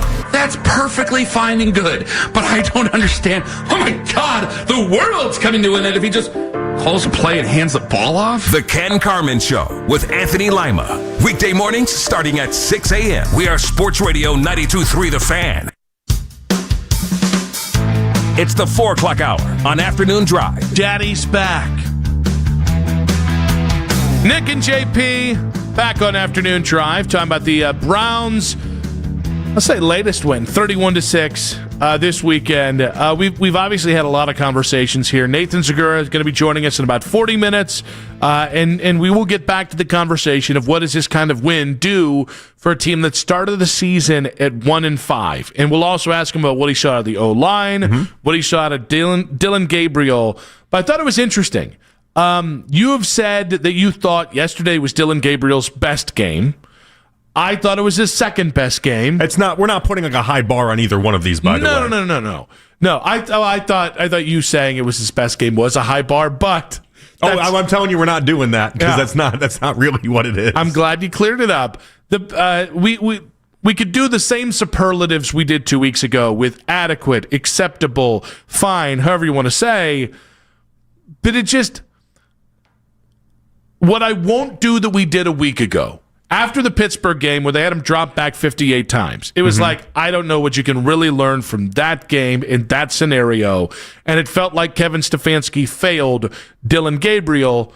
I don't care that the kid didn't make it to 30 passes yesterday. I think you saw a lot of what you saw over the first two games, which was a quarterback that doesn't throw the ball deep, that is athletic but not that athletic, that is overall very much a backup style quarterback. And I don't like when it comes to that, like we're at the point where he has to start proving he's worthy of starting. Yeah, but like yesterday's not that game either, though. You know what I mean? Like it's so this is another one of these games where it's like it's really hard to say that Dylan did something poor when he really didn't do anything poor. He had 5 incompletions. He didn't turn the ball over. Like, that's all he's asked to do in that scenario. Yeah, no, I think it's more he just didn't do anything exceptional either. I mean, sorry. And I don't know that we're going to be able to see him do anything exceptional. Like, that's kind of the joke that Adam Archuleta made during the broadcast was that idea of, like, what is it that you do that's great? Mm-hmm. What is it that you do that separates yourself from anybody else? It's supposed to be that supercomputer processing, but we've seen that, I don't know, glitch at certain points throughout the game. Like, we've seen him, that supercomputer isn't always that super. So what now is it going to be? Is it going to be the fact that he doesn't turn the ball over in 3 games? I think some people would point to that, but I think we both watched these games enough to know that he probably should have a few turnovers in these 3 games. I do think. All right, so in fairness to what I think Dylan can get naturally better at, I think the more games he plays, I do think his supercomputer will be more of a weapon because I believe in the idea that with quarterbacks, especially quarterbacks who process well, the more games you get, the more the game slows down. I know, but every now and then you do see them where it just seems like they're glitching all over. It's like Tua's supposed to. There's 2 things Tua does at an exceptionally high level. Just Tua? I only got Tua. If you got 3, let me know. That's your joke. That's your joke. Actually, I got Bofa. Bofa D's. Sorry. 2 things, Josh Allen. There's 2 things that he does at an extremely high level. The first one is his supercomputer processing himself, which he, by the way, did not process anything in that game yesterday. And the other one is he gets rid of the ball extremely quick. Mm-hmm. He gets the ball faster than anybody else in the NFL. But like, there are things that he's supposed to do at an elite level. And when it comes to Dylan Gabriel, I only got one thing, and it's supposed to be that supercomputer, and I haven't really seen it operate. I just think like. I can't give him the Peterlin pass for yesterday. He looked the Peterlin pass. Like while I agree that like, all right, there's only so much you can see on 18 passes, you can still evaluate how he played. Whereas a week like, yeah, he was put in the exact perfect situation. And he still didn't really quite even hit that level. I mean, you were up by 25 by the time he had only thrown 7 passes in the game, though. Like it's such a hard thing to be able to say that Dylan did or didn't do anything yesterday. It's just how I see it.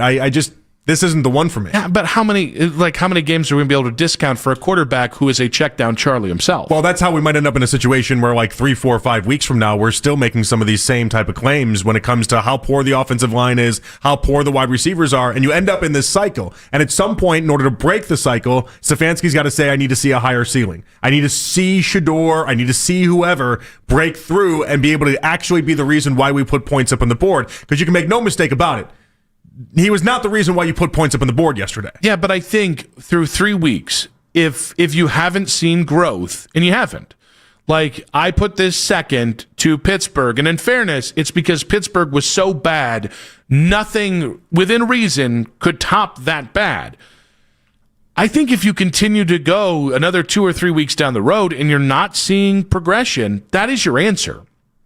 Like this idea that, but he's inoffensive. Yes, okay, but within the inoffensiveness, you need to see growth. You need to see bigger plays. And if he starts to crumple from the pressure of the moment, which is what I felt that throw to Jerry Jeudy, which should have been intercepted, was. I think he felt the pressure to try and make a play. Okay, well, that's also part of your answer as well. Well, that's interesting if he felt that way, because at no point should Stefanski have had any other message than just basically stay out of the way. Like you should not at any point of yesterday's game feel like you have any pressure on you to make a play if you're Dillon Gabriel. Oh, but I think with Stefanski, I think Stefanski and Dillon are both feeling the pressure of the situation. I think that's why Kevin himself let the kid throw for 52 times 2 weeks ago, when that is the dumbest idea you could make with a quarterback in his second start ever and going up against a much better defense on the road coming off London. Like, that's so antithetical to logic that Stefanski would do that. This was more just, in a way, Kevin was protected by himself, or protected from himself, by the fact that the Miami Dolphins were so completely hopeless that you never were really put in a position where should we throw the ball more. Kevin was never tempted by what happened yesterday. But make no mistake, if you continue to go each and every week, and the answer is, well, I can't evaluate him because of this, that, or the other. No, that is the evaluation. No, if he, no matter it's 18 passes, 52 passes, or anywhere in between, if the stats are what the stats are through the first 3 weeks, you have your answer. Okay, but the stats yesterday, though, because that's the difference. The stats yesterday, no part of these stats look bad. In fact, if you just pulled up a box score, I saw John McClain, the general. He pulled up the box score. You could tell he pulled it up there because he's like, wow, Dillon Gabriel looks really efficient. Dillon Gabriel looks clean. Dillon Gabriel. He had all these wonderful things to say about Dillon Gabriel. Because if you do just look at the box score, you see someone that completed career high in completion percentage, which at 73% would lead the NFL in any given game. Like, that's incredibly, that's good. Passer rating 90, that's good. Like, there was a lot of things if you're just box score watching that you look at and say, okay, but the stats itself don't tell the story of Dillon Gabriel. That's why I'd say you can't look at the stats for Dillon, because there should have been multiple interceptions that we have not seen actually be interceptions. Not just that, there were multiple times where he threw to the wrong guy. They had a touchdown on the board.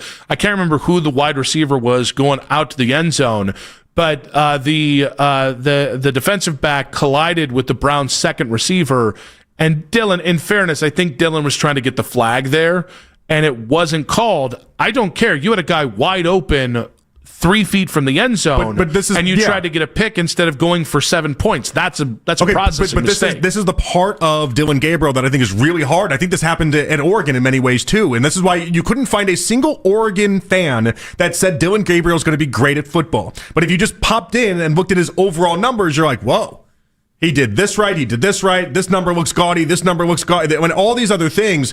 And I feel like you're starting to fall into that trap a little bit here, because you're not finding Browns fans that are saying Dillon Gabriel looked good because we've watched the games. But you are seeing some national people like John McClain, for instance, that are like, whoa, he's really protecting the football. This is exactly what Stefanski needs. It's like, you got to look a little bit deeper than that. Well, but isn't that like, if we're trying to go like, hey, let's get some clarity on Dillon Gabriel, don't we?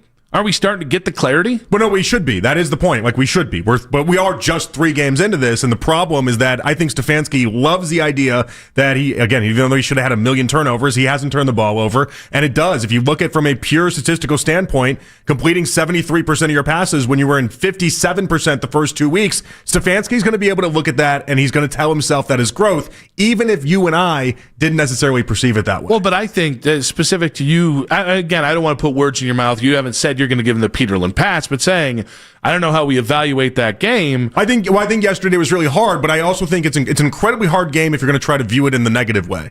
Because I don't know how, with limited opportunities, I don't know how you could have asked him to do basically anything that he did yesterday. Yeah, I would have asked him to throw the touchdown. That would have been that okay. Obvious touchdown, I think, is one. I think, and by the way, that's just the one I remember. There's at least...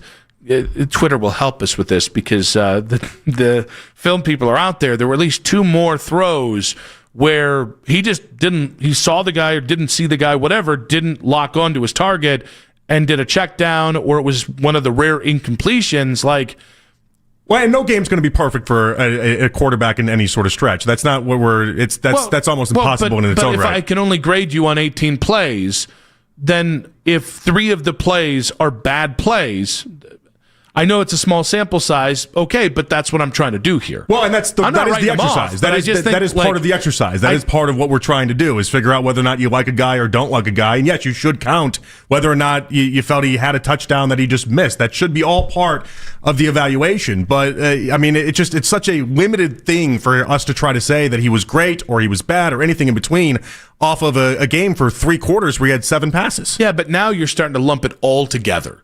And you can go, all right, these 3 games, and oh, by the way, the one thing that he did in this game that he didn't do in his first game was the almost interception. Because we have such a finite rundown here, a finite amount of time to lock down anything on either one or both of these quarterbacks, this is the framework which we work within, which is, all right, 3 games in, I think it's been worse than it's been better with Dylan. It doesn't mean, by the way, that the kid has been wildly offensive, and I certainly think that we should weight the 3 games more on the first and last game than that middle game, because he was put in a bad situation. But that's your answer. If the next 3 games duplicate these last 3 games, I won't want any part of Dylan Gabriel after those 6 games. Well, but they're 3 different games is the different part of this. They're all different games. No, but I mean, even the game plan and how they try to execute it. Game 1, they had an extreme run to pass balance. It was exactly equal at 32 apiece. Game 2, they let Dylan Gabriel just throw the ball and drop back 58 times, which was kind of crazy. And then Game 3, Judkins got 25 carries. He had 7 passes for 3 quarters, and it was each one has been different in its own unique way. And that's good though, because then you have 3 different context to judge him through. Well, but I'm wondering if maybe that's just Stefanski trying to figure out which one he plays best in, or if he's just really just going after the game plan called for this. But it makes it incredibly hard to say definitively, and it's 3 games, that's all it is, but it makes it incredibly hard to say Dylan has done X, Y, or Z based off of that. 216-474-0092. I have 0 problem saying exactly what I think we've seen from this kid. And again, 3 more games of the first 3, I need to see growth. I did not see growth from game 1 to game 3 yesterday, and I need to see better. It's fine. Hey, we got to win yesterday. That was a lot of fun. But no. I mean, none of this is fair. None of this is going to be equal. None of this is going to be in a way that feels like it's the best possible way. Well, them's the breaks. That's how this goes. I don't want to say he looked closer to Pittsburgh than he did the Minnesota game, because that would be wildly unfair. But I don't think he looked very good. I think adequate was what we said in game 1, and I don't think he's been that since that game. And whatever's one small, almost titch short of adequate is closer to what I felt about yesterday. Is that the quintessential Dylan Gabriel experience? And hey, we haven't talked about Deshaun Watson in a minute. Let's do that next on 92.3 The Fan.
That's 92.3 The Fan on YouTube. Headline Sports News every 20 minutes on 92.3 The Fan. From the University Hospital Sports Desk, I'm Jake Volnick. Donovan Mitchell and the Cavs begin a season full of expectations Wednesday against the Knicks. It's kind of at a point now where it's just time to go get it. I think for us, not really worried about where we're seated, where we're slated. We got to go out there and handle business. This is the only place to trust for Cavs talk anytime you want. Cleveland's Sports Radio, 92.3 The Fan. Right now, the way he's playing, I understand that he could, why people see him as a career backup quarterback. Obviously, it's not nothing elite about him. Maybe mentally it might be, but as far as the physical traits go, there's nothing elite about him. And I think that that's something that might come back to haunt him in later on. So I understand why people are frustrated and why understand some people want to see, Shedeur in there. I still think Shedeur got some things he's got to work on, though, before he's able to get in there. But I understand why people's like, all right. But the thing, what makes it so bad is that we can't ignore the fact that Dillon also don't have an elite supporting cast. But I don't know. It's just when you look at Dillon, I haven't seen that real splash yet. It hasn't been that moment where I was like, okay, this guy's elite. Like, I haven't had that thought in my head yet. Tyvis Powell on with the midday, gentlemen. Earlier today, talking about Dillon Gabriel and his ceiling and how do we evaluate Dillon Gabriel. You were making the case of, well, it was 18 throws. I don't really know how much he had to do with the way that game went. I think Tyvis kind of there talking about the supporting cast, and I think if we start kind of picking apart a little too much, like the perfect time to evaluate quarterbacks, I think we're going to be missing the whole point of this entire season. I don't think there is going to be a perfect time. This is as good of a time. This is what you got, and if you can't overcome the surrounding cast, I think that's a pretty strong. I don't want to say indictment. I want to say it's a pretty strong statement on who you are as a quarterback. Well, I don't know about it's not overcoming. I mean, yesterday was a big time win. Like if anything, yesterday should be, even though he wasn't asked to do much. You won by 25. I mean, that's a blowout. I don't think he had anything to do with the win yesterday. But you still won. Well, I mean, you can see quarterbacks, and we saw it with Tua. Tua had 3 obvious interceptions, and there's no one else to blame on those plays than Tua. Like, we've seen quarterbacks just look absolutely atrocious and melt down. He didn't do that. Now, is that enough of a reason to say that he's like the second coming? Of course not. Like, if you're expecting Dillon Gabriel to be what you see in New York with Jackson Dart, you got another thing coming. Like, instantaneously, you could see that Jackson Dart has the it factor. Jackson Dart has a high ceiling. Jackson Dart can be a franchise quarterback. We're never going to see that with Dillon. That's not coming. Yeah, but we should still see more than what we saw yesterday, which is got lucky that there was an interception and missed a pretty wide open touchdown on the left side of the field. And those are the 2 mistakes that I remember. And again, I'm fully aware that we are game 3 here. But I think this idea of, because I think there's this case maybe building, and I can understand if the Browns try to go down this avenue in 3 games, if the next 3 games look like the last 3 games. Tell me what you're scared of here, because there's something that you seem as if you're bothered by. Claiming that you have a lack of clarity on a quarterback who through 6 games in the NFL, you should know what you're looking at. You should have known what you're looking at when you threw him out there for week 1. I would agree. It's not like no part of this is a surprise at who Dillon Gabriel is. Like that to me, if they were holding out hope that he would instantaneously be what Jackson Dart has been, then they had another thing coming. Like, that's not. But that's exactly what they were hoping. That's why they put him ahead of Shedeur. That's why they took him in the 3rd round. But I've told you for months how wrong, and we've all thought for months how wrong they are in that assessment. But I think my point is, I don't think they were holding on to anything by putting Dillon there. But if you hold on to something by keeping him in there longer than you need to, that, to me, is where I can see this coming. I mean, I think he's going to go as far as the wins go. If you beat the Patriots, even if Dillon Gabriel had nothing to do with it, I think they're going to continue to throw him out there. And then the week after that, if you start stacking up wins and Dillon Gabriel's not the reason why, I think Stefanski's going to look at it as complimentary football, which he loves. And I think he's going to look at it as, well, he doesn't turn the ball over, which is what we've desperately needed. And he's going to try to build his arsenal around that. But that's why this station matters. That's why these fans matter, because you can't lie to us. I'm not saying they're trying to at this moment. I'm saying if they just happen to go 2-1 in their next 3 games, but Dillon looks like he did yesterday, and you're content on allowing him to play farther than that, you're trying to put one over on us. We know exactly what's happening. Like, he didn't play well enough to win yesterday. He didn't. He played poorly comparative to his first game.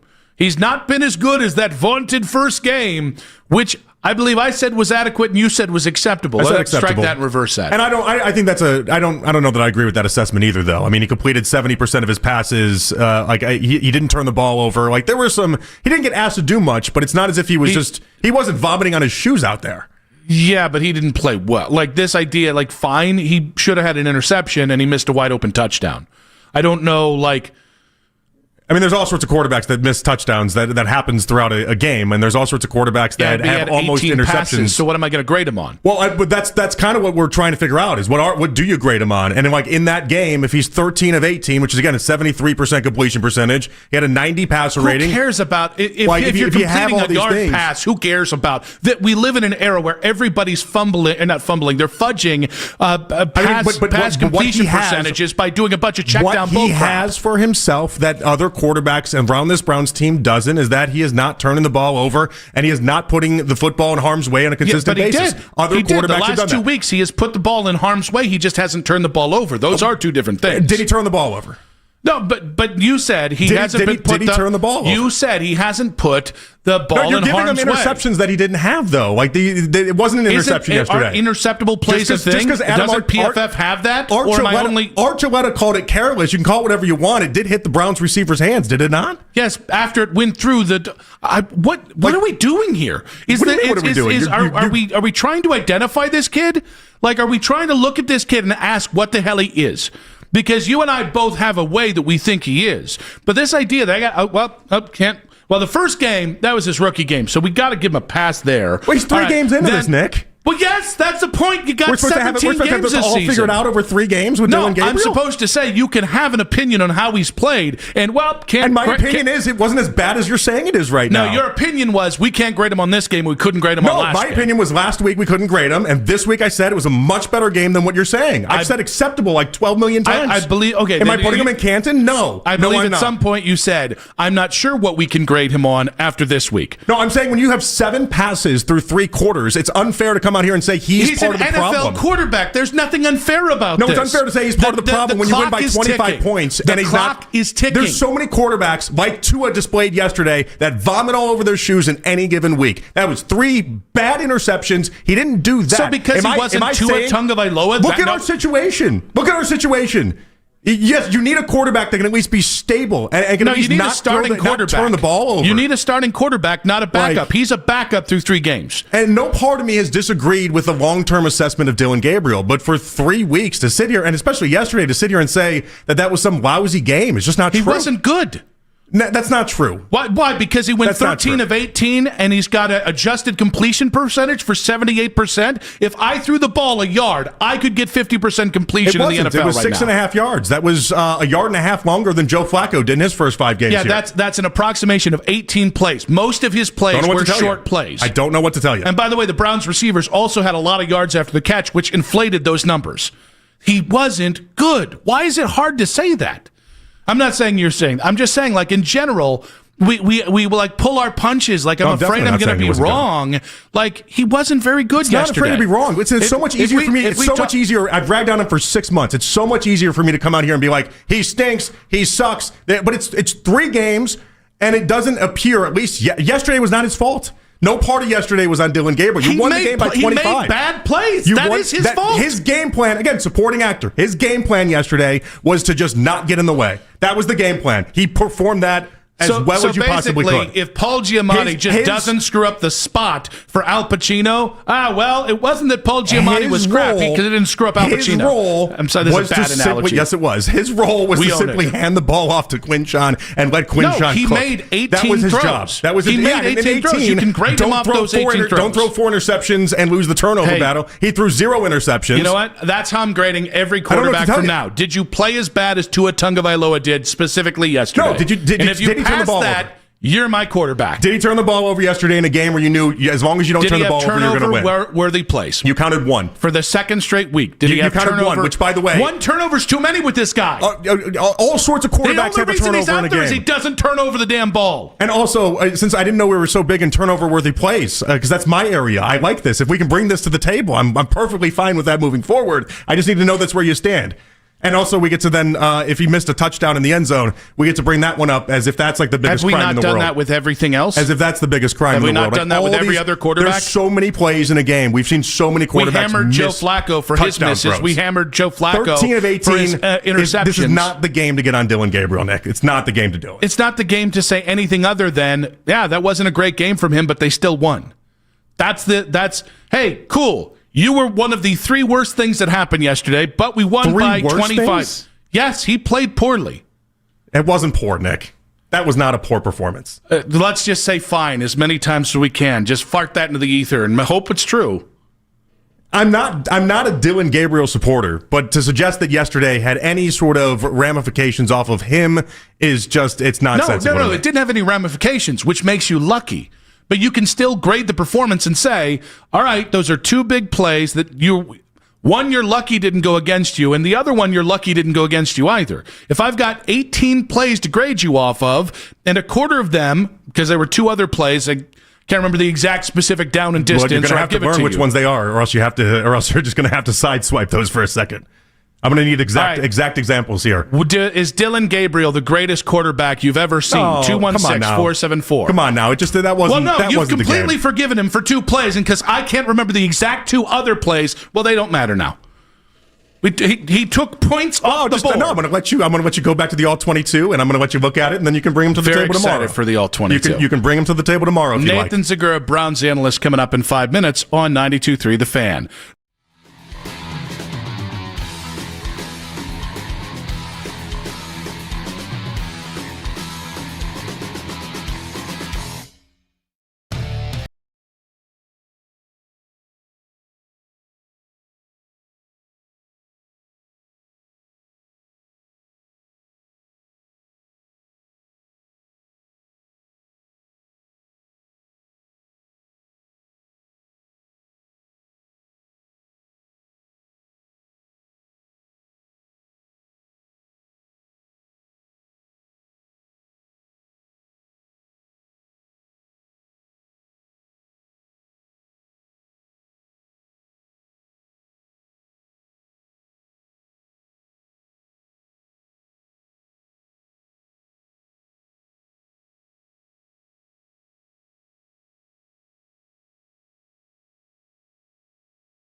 Yes. When they hit 17 points, Andy sent a text to Dan and me, and it said 17 points, and I said they still need one more to break the streak. Andy, easy, buddy, easy. That's the way it's supposed to be done. Yes. This team needs to do what they did yesterday, and I think you'll be able to compete in most of your games. Baskin and Phelps, weekday mornings starting at 10. We are Sports Radio 92.3 The Fan. Back on Afternoon Drive, we've got the lead coming up. More reaction from yet another. That was another good Sunday of football where you just kind of leaving like, this is why the NFL's king.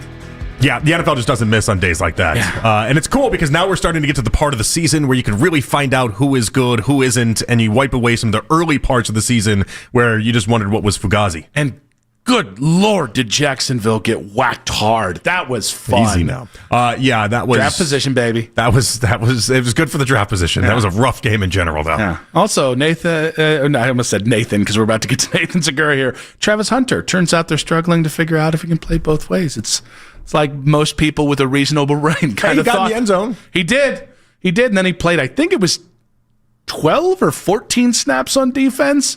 And Greg Newsome played 20, by the way, just for... looks like somebody's winning that trade. But to talk about the Browns' 31-6 shellacking of the Miami Dolphins, we had out of the fan hotline to welcome in Browns analyst Nathan Zegura. Nathan, welcome to the show, buddy. As I welcome you on... I'm so sorry. I farted the bed there, Nathan. Nathan, welcome to the show, buddy. Well, thanks, guys. Good to be with you. I forgot what it meant to put somebody online because I went to not an Ivy League school. All right, Nathan, what does that kind of win do for a team that started the way the Browns started the first 6 weeks? Well, I just think it allows you to exhale a little bit. You know, obviously tensions were very high. Things had not been going well for this football team. Offensively, you hadn't been able to get past 17 points. And so when you have a game where you look good, you're able to dominate another team, it's a relief, and it's a little validation about some of the work that you've been putting in. And, you know, you had your leading passer, rusher, receiver, all rookies there. You had great job by your defense, 4 sacks, 3 interceptions, a forced fumble on special teams. Myles Garrett was talking about what would it look like if we were ahead. Well, we got to see that, and Jim Schwartz devised a brilliant game plan. We mixed it up. We played a lot more zone than we played all year, and it just gives you a little bit of an exhale. But now what you've got to do is enjoy that and say, okay, that's great. But what we've got to figure out a way to do is win away from our building, and we need to figure out a way to win multiple games in a row, and this is going to be a very tough test in New England this Sunday. Oh, it's interesting you bring that up, actually, because now I think the Browns have dropped 11 straight away games. Why is it, do you feel like, it's been such a struggle away from home?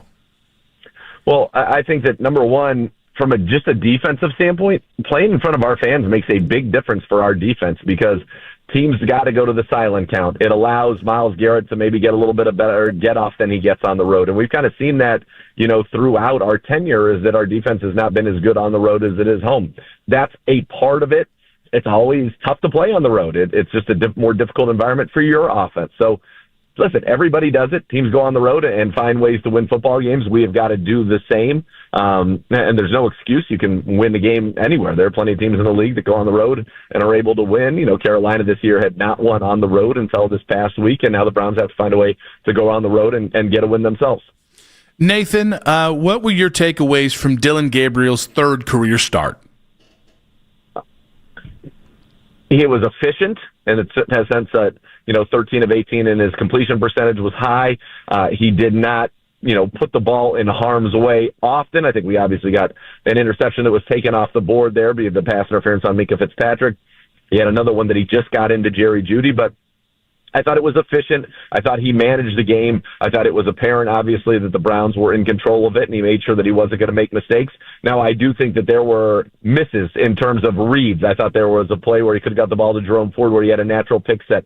There was another one where he could have gotten it out to Quinshawn Judkins. I thought that there were some plays. There's Isaiah Bond was open on a post, and that's where he's got to find the balance. That's the next step. Look, the Browns are 16-6 under Kevin Stefanski, including 1-2 this year, but 16-6 overall when they don't turn the football over. Dillon Gabriel has not turned the football over in 3 consecutive games. So that's where it starts. That's great.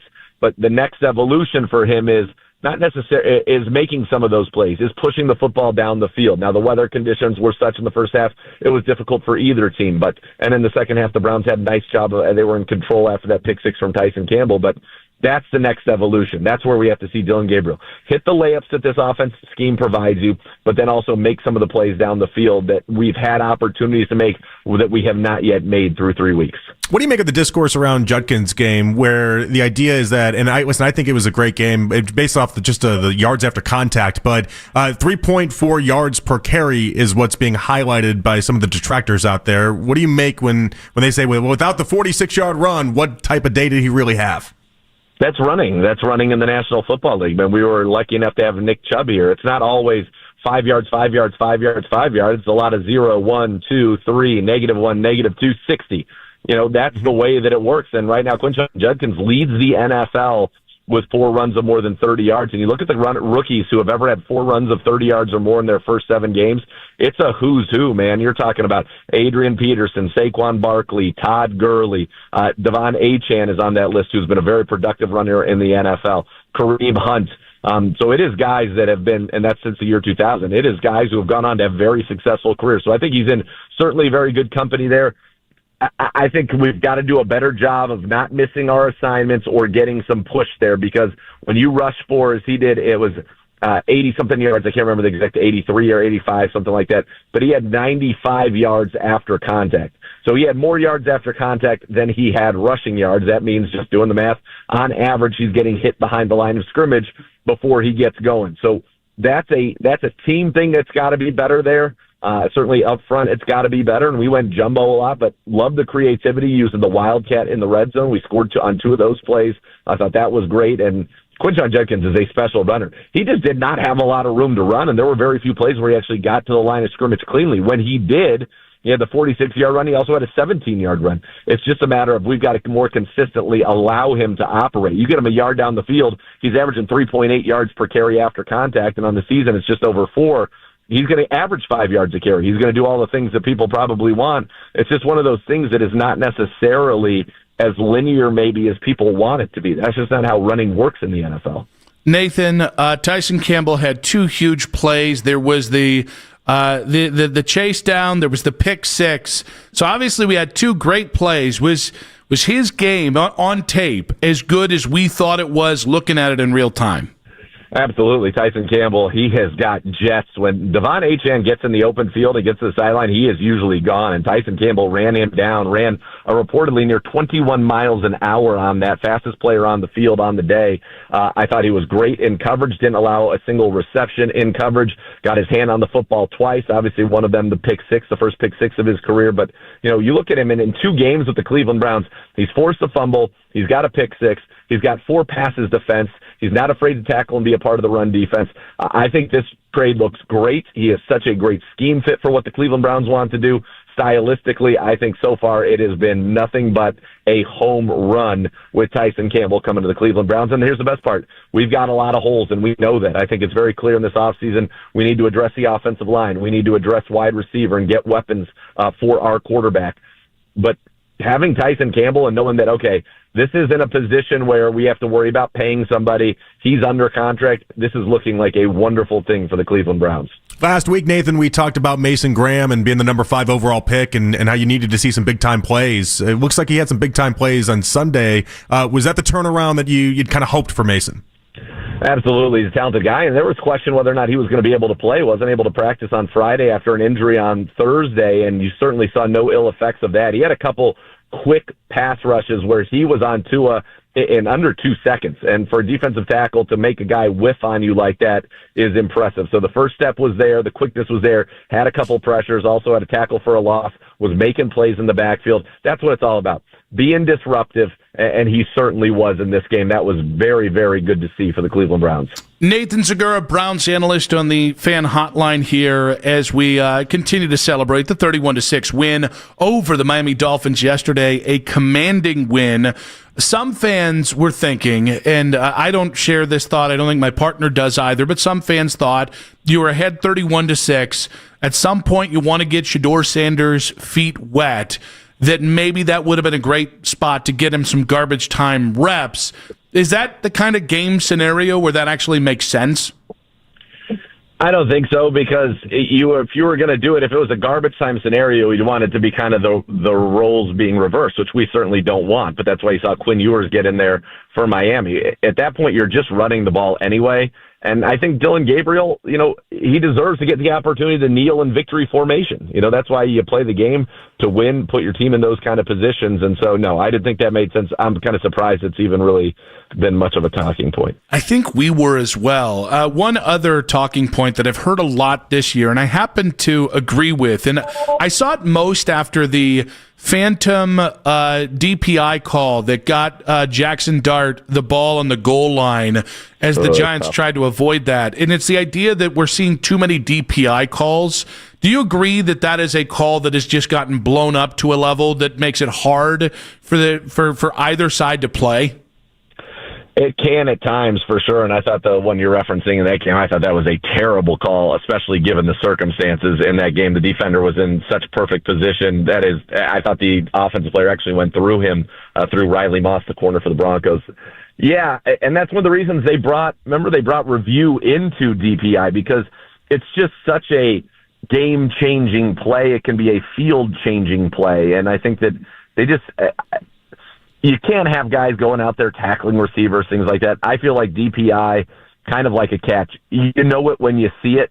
You know what I mean? Like, there are times when you know somebody's being interfered with, but the rules are slanted already so far in favor of the offense that to award 40, 50 yards, especially in that type of a situation, to me, is ludicrous unless it was egregious, and that certainly was not egregious in any way by the corner. All right, we got about 40 seconds here. What's the difference with Alex Wright this year? Because he has been on a just completely different level in game. He was kind of trending that way. If you remember, 2 years ago, he had a sack in each of the final 5 games. Then he comes out and only ends up playing 4 games. He was banged up in camp.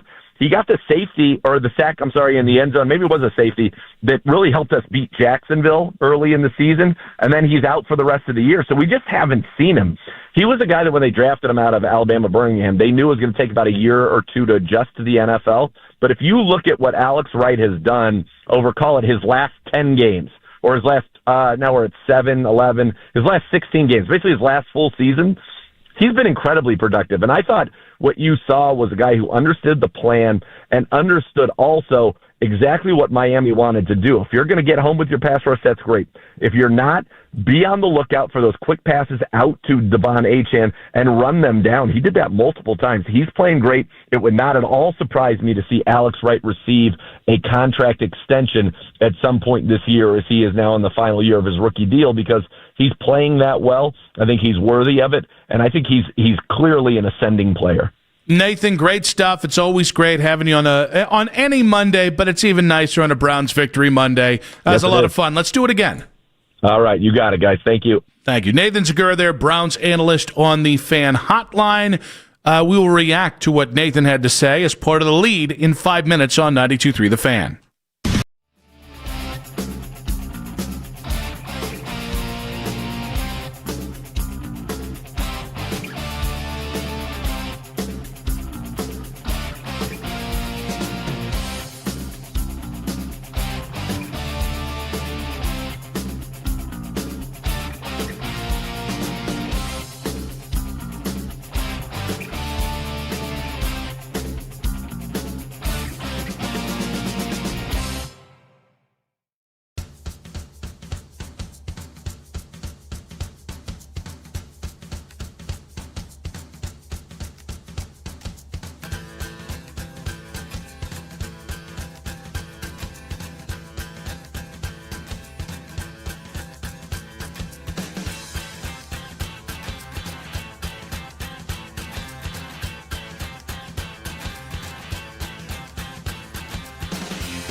wasn't a mistake. They left Dylan Gabriel out there, fine. And you know what? You make a sound argument for Dylan Gabriel to stay out there. That's perfectly fine. Let him get the taste of victory. Let him take the kneel down. That's perfectly fine and good. But I don't understand. Oh my God, the world's coming to an end if he just calls a play and hands the ball off. The Ken Carman Show with Anthony Lima. Weekday mornings starting at 6 a.m. We are Sports Radio 92.3 The Fan. It's 5 o'clock on The Fan, and it's time for The Lead with Nick Wilson and Jonathan Peterlin on Afternoon Drive. Back on Afternoon Drive, Nick Wilson, Jonathan Peterlin here on a Browns victory Monday. Obviously, we've gotten into a lot of this game. We're gonna get back to the conversation on how much of a difference a win can make in the Browns trying to turn the corner. I still can't believe that we are 3 hours into the show and Mike McDaniel's not only not been fired, but he seems to be completely safe for this week. So just weird, kind of feel bad for everybody in Miami. I mean, it feels like they're just going to. It feels like they're just going to kind of let this thing play out for the rest of the season with him, which is interesting.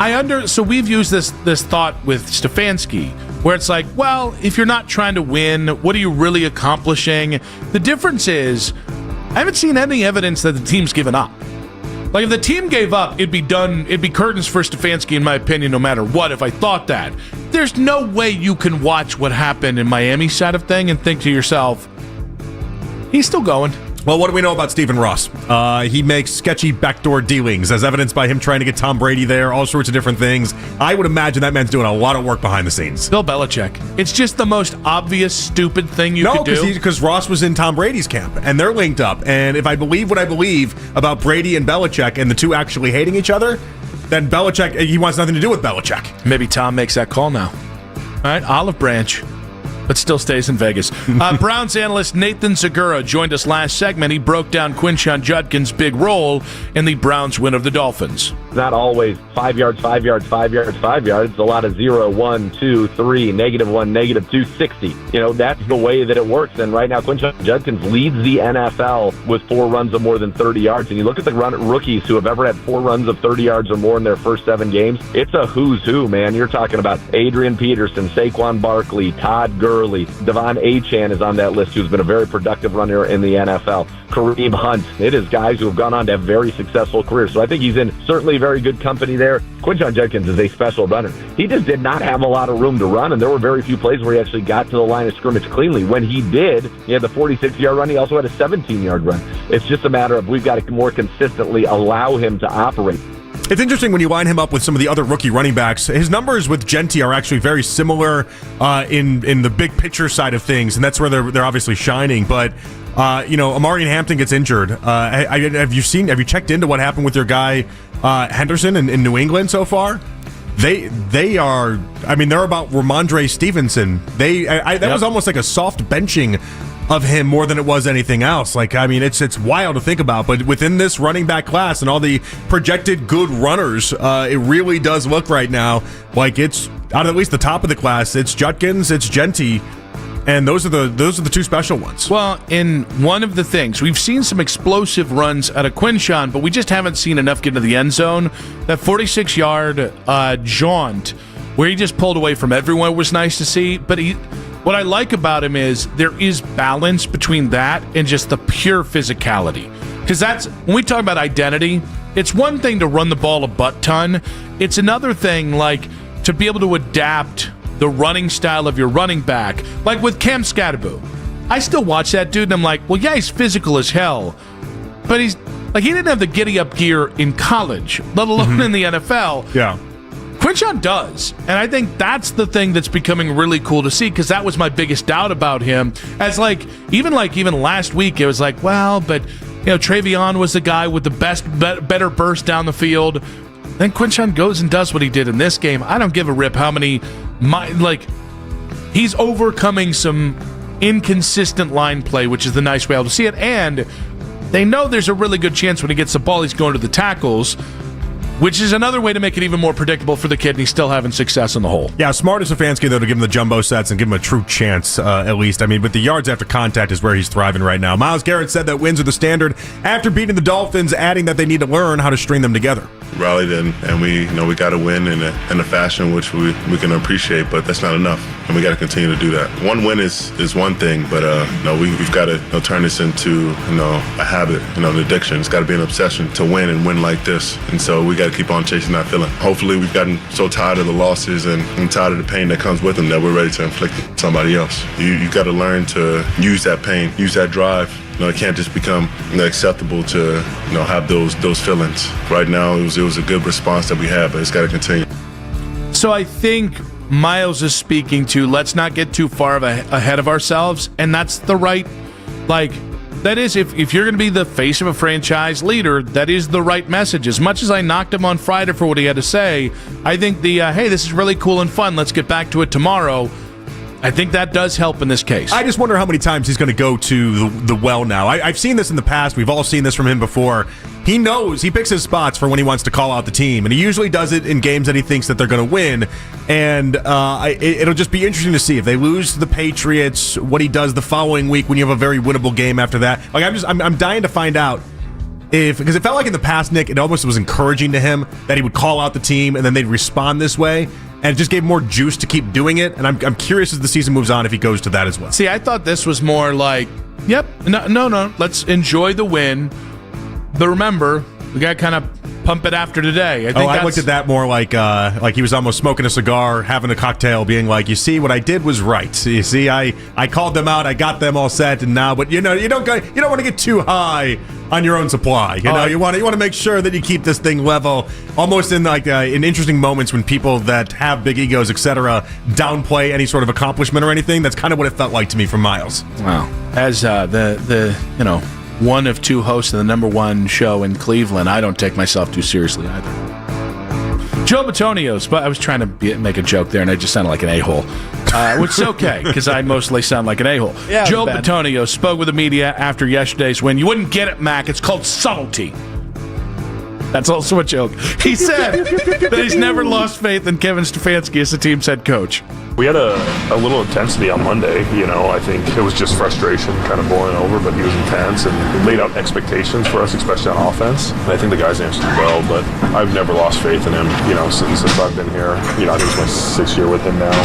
When things get tough, he, makes a stand and he puts us in the best position possible. So it was a little intense, like I said, but I think he answered the bell and the team answered the bell for him. Stefanski could be 1-31 in coaching the Titans, and Bitonio would still be like, I got faith in him as the Browns head coach. Yes. He just believe in something the way that Joel Bitonio believes in Kevin Stefanski. Okay. I beg of you, please. I agree. Counterpoint, he had to believe in Hugh Jackson and Freddie Kitchens, and Greg Williams is okay in the time he was here, and Mike Pettin.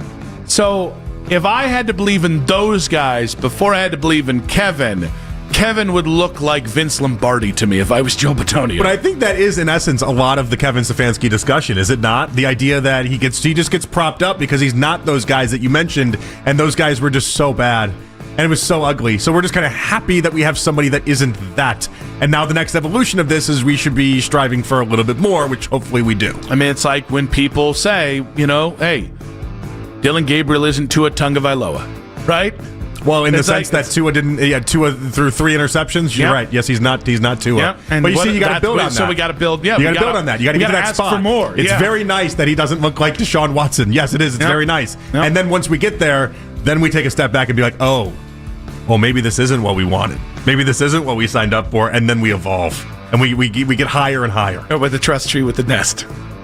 Speaking of Dylan Gabriel, Scott Petrak, Chronicle Telegram, joined Baskin and Phelps today. He talked about what he's seen from Dylan Gabriel through his first 3 starts. I think that there's, a ceiling to what Dylan Gabriel can do just from watching him in practice in 3 games, and you think, okay, he's probably not going to light it up week in and week out, and that's not the kind of player he is, but it's so hard to tell because these 3 games are not a huge sample size and probably not an accurate sample. And then you look around him and go, well, he doesn't really have many receivers to throw to. That limits him, and then you get the line issues that the Browns have had. So I think it is a difficult evaluation of Dylan Gabriel so far, which is why the Browns are going to get a longer look at him. Yesterday I thought he was fine. He did what he needed to do. I'll tell you what, the one thing that's not debatable is he understands his role and he understands what it takes to win a game and try not to hurt your team and not turn the ball over. And I thought he was fully aware of that yesterday and handled that well. Oh, I have to respond, don't I? You don't have to do anything you don't want to. You don't have to. It's not there's no prerequisite to you answering each and every audio clip. Dylan Gabriel definitely played yesterday. We love that. I like that Baskin called you in between the break. Baskin, save your takes for your own show, man, but I loved it. I loved every second. Baskin calls and just wants to tell you about how wrong he thought you were. He also did it in the nicest way possible. Well, you answered, hi, Dad. And I go, wait a second. You got me beat by twice as many dead dads. How are you answering this, hi, Dad? Well, you know me. If I can, I went to my phone. Is my dad calling me now, too? He wants to be daddy. I already took 2 of them down. And that was just in the first 39 years. How many more dads can I take down from here? I've even told Vanessa's stepfather, like, it's on you, Mark. Yeah, get ready for Mark, it. Don't get too close, Mark. Yeah. Word gets out. Tyvis Powell of the Browns Radio Network was also on with Baskin and Phelps today. After returning an interception for a touchdown during the Dolphins game, Tyvis said that Tyson Campbell could be the missing piece for the Browns defense. They definitely got all the pieces, I would say. I think that, getting Tyson Campbell, if he continues to play at the level that he's playing, he could be the final piece. You think about 2 years ago when this defense was rocking, when they had the number 1 defense in the NFL. It started with because the secondary was playing that well and that pass rush was getting home. A lot of people were blaming on the fact that they didn't play a lot of good quarterbacks. Whatever. If you want to say that, whatever. But at the end of the day, the fact of the matter is the guys in the back end covered so well that pass rush was able to get home a lot of the times. And right now, I think those front 4, including Alex Wright or Isaiah McGuire, they do a really good job of getting to that quarterback. It was an extremely athletic play by the soup can. I was impressed. I think we've all kind of been impressed. In a trade that, Nick, I thought was more geared towards 2026 than 2025. It's paying off nicely. Couldn't we just call him Soup? Soup a loop. Cool with it. Yeah. Did you nickname him the Soup Can, or is that somebody? No, I did. Well, now I feel bad. I thought that was something that you brought from somewhere else. No, that was just yours. me. Well, it's not like it's a hard leap or anything. It just his last name's Campbell, and I just called him the Soup Can. Yeah, but it's great. He's a soup If you want to punch this one up, kind of like Welfare Tua, you've turned into my Welfare Tua. You've turned into Timu Tua. Well, that's what I was trying not to do. Was if you want to punch it up, that's fine. No, it's not like it's caught on yet or anything, so it's okay if you want to do it. Now's the time. Get in early. Soup was good yesterday. Soup was hot. I feel like soup can. I like. There's a connotation there. Can part of it. Yeah, it definitely works better if he's not good at football, though. Like if he's good, he probably needs to be soup. And right now, he's deserved soup status. I feel like maybe you're doing like an oil can Boyd thing, which as a lover. Why is this like the third time I've heard oil can Boyd in the previous 6 days? Yeah, because you just said soup can. Obscure there's only 80s pitchers for 500. There's Alex. only one other can that I can go to there. I'm not kidding. This is like the sixth. Sorry, this is like the third time I've heard a reference. You know who referenced him? Who? Steve Palazzolo. In a preview for the Browns and the Dolphins game this weekend, he referenced oil can Boyd. For which way? Well, I guess he played a game against Oil Can Boyd at one point in 2005 when Oil Can Boyd was 48 years old. Mm-hmm. And he brought it up in some way to the Browns game, and I don't remember how, but that's wild. Tyson Soup Can Campbell, I think just where Oil Can Boyd, it just fits right there. Now I feel like an idiot. You clearly you heard the Palazzolo preview. Is that where that came from? You did. What? I'm the idiot here. I thought you meant when you said it. No, I have heard. No, I didn't hear that. No, I don't pay attention. Why was he on the top of your brain? Because he's not PFF. He's not PFF anymore. Remember, he's in a different thing. Yeah, I still ignore him. Okay, all right. You know what? I've taken enough shots today. Holstering the weapon today. Holstering the soup can today. Everybody's in. It's fair game today. The Browns win. It's a good day. One thing about the Browns win is a guaranteed one-off. We'll tell you what that is next on 92.3 The Fan. Hey, guys, it's John.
to keep The Simpsons forever young. Have you ever wondered how The Simpsons regularly predicts future events? Who better to ask than the show's creators, performers, and writers, the celebrity guests? Be sure to follow and listen to Simpsons Declassified wherever you get your podcasts. Want to talk Browns while you're at work? Baskin and Phelps, weekdays starting at 10 on 92.3 The Fan.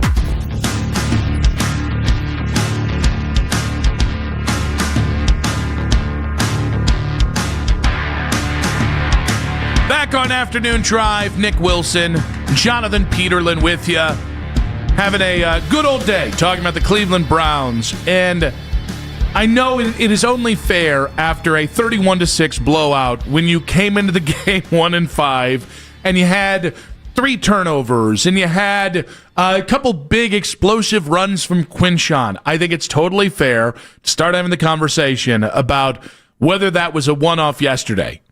I don't really care at this point if it is. There's one point, though, that I can tell you is guaranteed one-off, and that's the circumstances. You do not get 2 of those games a year, at least early in the year, where another team walks in as defeated or more defeated than you and is in the process of a locker room turning on itself because their quarterback, not their head coach, said some stupid bleep in the week that completely deflated anything that might have been in that building. That is where it was the right team at the right time. Right team, right time. It was funny thinking back on it because there were certain people throughout the week last week making the case that this would be a galvanizing moment for the Dolphins. Wasn't Archuleta one of them? Cleveland's own. I know, but we brought up Archuleta like 7 times already today. He had a lot of commentary in this, and just in this game in general, by the way. Leading up to the game, and the game, maybe I'm turning on Archuleta in a positive way. He's kind of like Dylan Gabriel against Pittsburgh. He threw 52 times. He just kept shooting. Yeah. And I'm only paying attention to the positives. Because he's one of us. Well, he's married to one of us. Married to one of them. Yeah, he's a tiny little guy. So I don't think that's appropriate. I don't think he's not very tiny. Yeah, you made the comparison to Dylan. I figured that I might throw that in there. Did I make the comparison? Just in the amount of shots. Oh, it was just the time. Okay, now go ahead. Anyway, the thing is that you're not going to have too many of these opportunities. Maybe when you take on the Jets, though, but it won't be because Justin Fields bus tossed anybody. It'll just because they're just melting down. Yeah, and I like that's the thing I'll give you definitively. You're not going to play Tua Tagovailoa having a mental breakdown and a nervous breakdown on the field.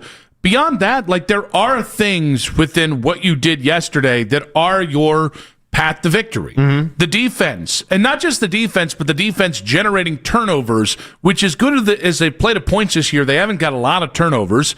The turnovers can be a little fluky, but like the defense playing that well is doable. Quinshawn being the backbone of your offense, that's doable.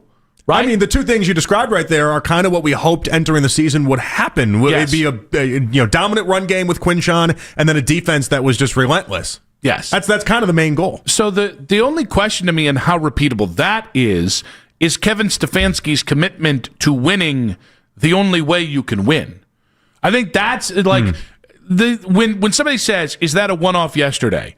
I think it's fair if you say yes. I'm not going to be pissed if you say yes. My answer is TBD, because the next couple weeks are still winnable games, and I think like the next couple games determine whether that was a one-off. But within that, the next couple games determine whether Kevin Stefanski will commit to this identity that clearly showed itself. He didn't have a point in that game where he could second guess and say, "Let me pivot out of this." Like, you know what? I'm now going to go into my indulgence of letting this rookie quarterback throw too many times. He didn't have that opportunity in this game. That probably will change against New England, where he's going to have that impulse and have to fight that impulse. Well, it was the perfect storm of events, though, if you think about it. Not only are the Dolphins one of the worst run defenses, if not the worst run defense in the NFL, but because of the weather and everything that was attached to that, I mean, if you're going to play Tua, I've mentioned a million times, Tua at 45 degrees and unders, 0-7. He's winless in his career, but Tua in bad conditions in general stinks because a lot of what Mike McDaniel does is precision passing, and it's based off of timing within the routes. And anytime you have weather where it's 40-mile-per-hour winds and rain, all of that just gets disrupted. Like Coach Riz yesterday was trying to make the argument that Mike McDaniel's offense only works in like 6 NFL cities. Mm-hmm. It just doesn't travel. It doesn't work in any bad conditions. And he argued that you couldn't do that here in Cleveland, by the way. And games like yesterday are just evident of that. Like what he does gets thrown off. I will not refute Coach, nor the point you're trying to make. Isn't it the same offense that Kyle Shanahan? Yeah, but Shanahan does it in San Francisco. Again, one of these off. So I said that same thing to Coach, too. And his dad did it in Denver. Coach had a lot better response than I'm going to try to give in defending this take, okay? He got football jargon on it, and he tried really making that one run. So this is going to be the Dylan Gabriel of responses? Save that one for Coach Tuesday at 6 o'clock, okay? All right. The reason why Mike McDaniel's offense doesn't travel, and then ergo, what happened to Kyle Shanahan? Okay. But the argument, at least within McDaniel and Tua, I think is sound because of Tua and how he operates. The idea that so much of his work is precision passing and it's timely routes and everything else, that it becomes, when you have these bad weather situations, it becomes incredibly tough to see them have success. So it was a perfect storm in many ways. Do you think yesterday was a one-off? Yes. But I think you can use that blueprint moving forward, though. Mm-hmm. Like, I think you can win on defense and Quinshon Judkins. That's not a bad plan, but I think it was a perfect storm of basically the NFL world presenting you an easy W, which does not exist in the NFL world. I think the thing that I find frustrating about my answer to this question is, or is that I think if Kevin Stefanski, if you ask Kevin Stefanski, hey, is that a one-off? He would say, well, we're not going to get that exact right circumstances that led to that win. So, ergo, that's not how we win. And it's like, you run Quinshon Judkins, 25 times. He scores 3 touchdowns, and the defense plays. I mean, elite level football where I think Tua had 2.5 or 2.4 seconds to throw. I don't know you're going to beat Pittsburgh twice in a season that way this year. You already played them once. I don't know you're going to be able to beat you'd beat the same team twice with that same formula. But do I think you can get more wins than not that way, as opposed to more wins than, hey, we're going to drop back Timu Tua 52 times, or sorry, we're going to drop him back 58 times and have him pass 52 times. Yeah, I guess the weird thing that I'm hanging on to right now is that it feels like Stefanski's he's very into the matchups. And he's very into what the other team presents. And sometimes he'll swerve away from that as if he's trying to get too cute. But yesterday just presented so many obvious ways that you had to do that game that he couldn't run from it at all. He just had to accept that's what it was. And then honestly, you should just be happy with the result that obviously gave out a big-time win. But that should be the lesson right in front of him. And listen, you're not going to blow anyone out with that formula. Let's be real clear. That's the part of yesterday that just won't happen again. Your margin for error with the way you have to play or the way you played yesterday is going to probably be a 3-point win or maybe a 3-point loss on any given day. But how many of us, seriously, I was furious on 3rd and 4 when you decided to take the ball for the first time that I can remember at home. When you took the ball, and then on 3rd and 4, you didn't you ran the ball with Jerome Ford, yeah, who quickly the very first got series snubbed. of the game, yeah. But and by the way, that might be the one time where I'm like, go ahead and pass the stinking ball. However, instead of handing it off to Jerome in a short, intermediate yardage situation, but how many of us were sitting there as Quinshon broke this tackle in this tackle, or even on plays where he was met behind the line of scrimmage and still got 2 yards? How many of us just kept doing yep, see, it's right there. Yeah, well, and you noticed that Stefanski, he's got a stop sign up. It's one of the big arguments is would he get over? What's interesting is Nick Chubb never got over 20 carries. There was just the stop sign was at 20, and they always try to get around 20. They never go over 20. It feels like Quinshon's number is 25. He's had a couple games he's already gone over 20. Yesterday, I told you, for a whole hour, from 2:30 to 3:30, he had 2 carries. It's interesting how they navigate this, but it was just so obvious what they had to do that they ran him early, they ran him often, and it was what it was. 216-474-0092. Did the Browns turn the corner yesterday? I have said TBD. And some of that is going to be based on, all right, there's going to be a little luck of the draw here. How healthy are you? So on and so forth. It's also going to be, did Kevin Stefanski look at that game yesterday and say, kind of a fluky circumstance on why we won, that's not a repeatable formula? Or is he going to say, hey, I ran Quinshon Judkins 20-plus times, and good things happened? Did you think it was a fluky circumstance? I thought the situation from Miami side, that was fluky. But I think, like, every mistake that happened yesterday from the Miami side, you caused, right? Well, not the penalties, but I get what your sentiment is. They had so many penalties that were fair. just, ridiculous. But, like, outside of the penalties, like, the turnovers were generated by the Browns' pass rush. The fact that they just beat Tua all over that field yesterday. Yeah, I mean, you made the point earlier in the show that it kind of felt like the Dolphins players were almost making an example out of Tua in that game, and it kind of did feel that way. I didn't think about it that way until you said it, and I'm like, yeah, the way they just let him just hang out to dry as consistently as they did, and even some good players like Waddle and not pulling down that end zone catch, little things like that you just became accustomed to. It kind of did look like something was up there. There was a time, and I don't remember the down distance, whatever, but there was a time, it might have been the Alex Wright sack, where if you look, the entire right side of the line went forward as two Browns defenders went. Look at the just past them. The Mason Graham play. Oh yeah. Untouched. How many games of the broadcast plays of the broadcast highlight where the Browns players just went untouched right through? It was incredible. 216-474-0092. Let's go with Hank in Akron. Hank, it's good to talk to you. I know you got a point here to make, but did the Browns turn the corner yesterday? Well, I got 2 points. One's a parenting point, and the other is about the Browns. So, real quick, just for Jonathan, a little note. I messed up as a dad. Okay, so this is for you to remember. When it comes to the Tooth Fairy, do something with you and your spouse to remind yourselves to be the Tooth Fairy. Me and Nick are both in the back nine when it comes to kids, right? And kid number 4, I completely forgot, and we just jacked up not getting the Tooth Fairy thing done. So oddly enough, Hank, we actually did just a relative of mine gave these little Tooth Fairy dolls that have both the girls' names on it and everything, and then a little bottle that you put the tooth into and everything like that. And so it's it's set in stone. My wife lives for this stuff, though. There's not a world she would have. She lives for this stuff. Just so you know, guys, I'm telling the Tooth Fairy that the two of you are non-believers, and you'll see what happens in your lives. Well, as far as the Tooth Fairy knows, silver dollars are what the Peterlin household gives out.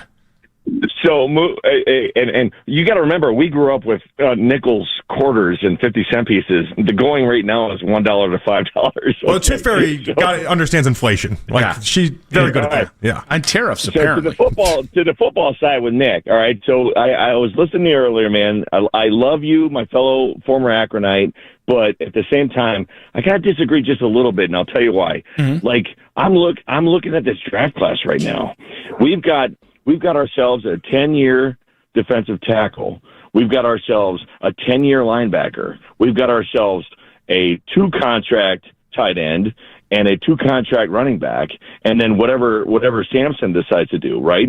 And it's at the time we were all debating Judkins, Henderson, Judkins. Look how New England is using Henderson right now. I mean, the fantasy people are losing their minds. Okay, we are actually using Judkins the way that you should, and he's a battering ram.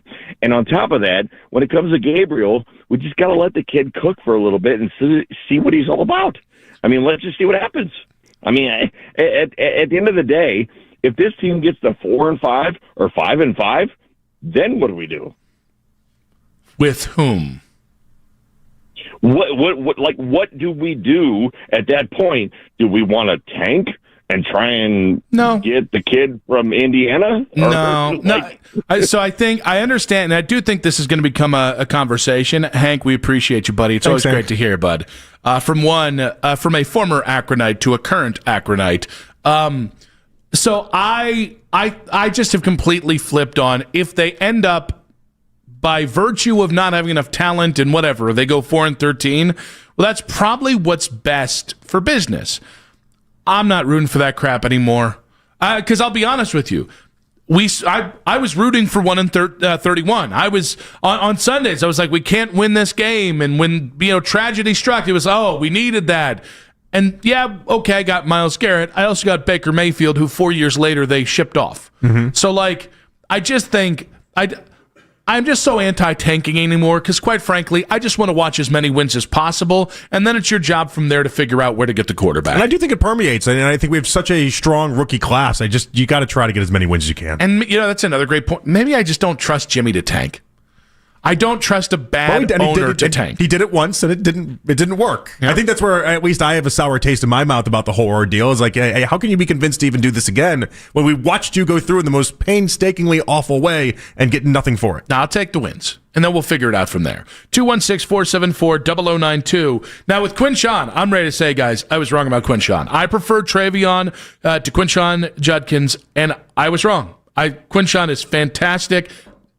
I'm so happy he's here. Now, from that to a guy who shouldn't be where he currently is any longer, and I can't believe he is. That's in 5 minutes on 92.3 The Fan. Hey, it's Mike Rowe, and this is not a commercial for RoofMax, although last month I personally RoofMaxed the home of a lady in Florida. It's true. This poor woman was about to pay $30,000 for a brand new roof she didn't even need. Now, the whole RoofMaxing process took us less than 2 hours and saved her a fortune, and when we finished, this woman was so happy she hugged me for like 10 minutes.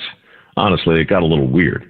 Point is, a lot of people who think they need a new roof don't. So pay attention to the actual RoofMax commercial coming up later on this station. It could save you a bundle. Think you need a new roof?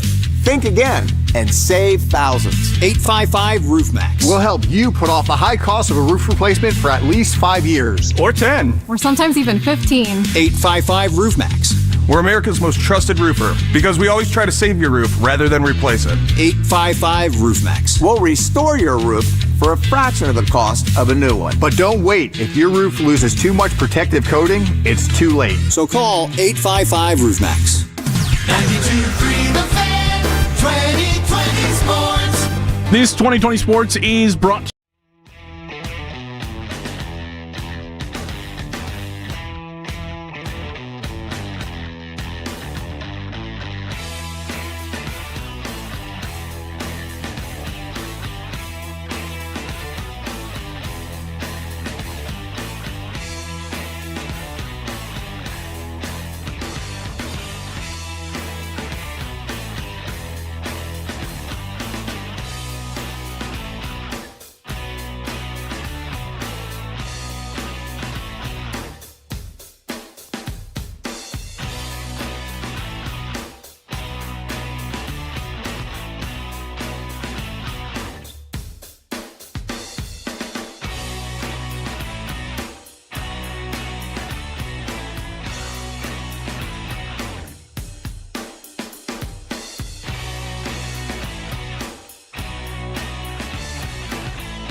qualified customers plus tax and $35 device connection charge. Credits ended. Balance due if you pay off earlier. Cancel. Finance agreement iPhone 17 Pro 256 gigs $1,099.99 and new line minimum $100 plus a month plan with auto pay plus taxes and fees required. Best mobile network in the U.S. based on analysis by Ookla Speed Test Intelligence data 1H2025. Visit T-Mobile.com.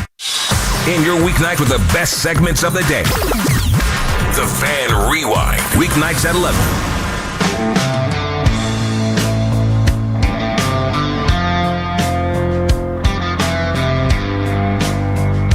I know the guys are tired of, they wanted to win, okay?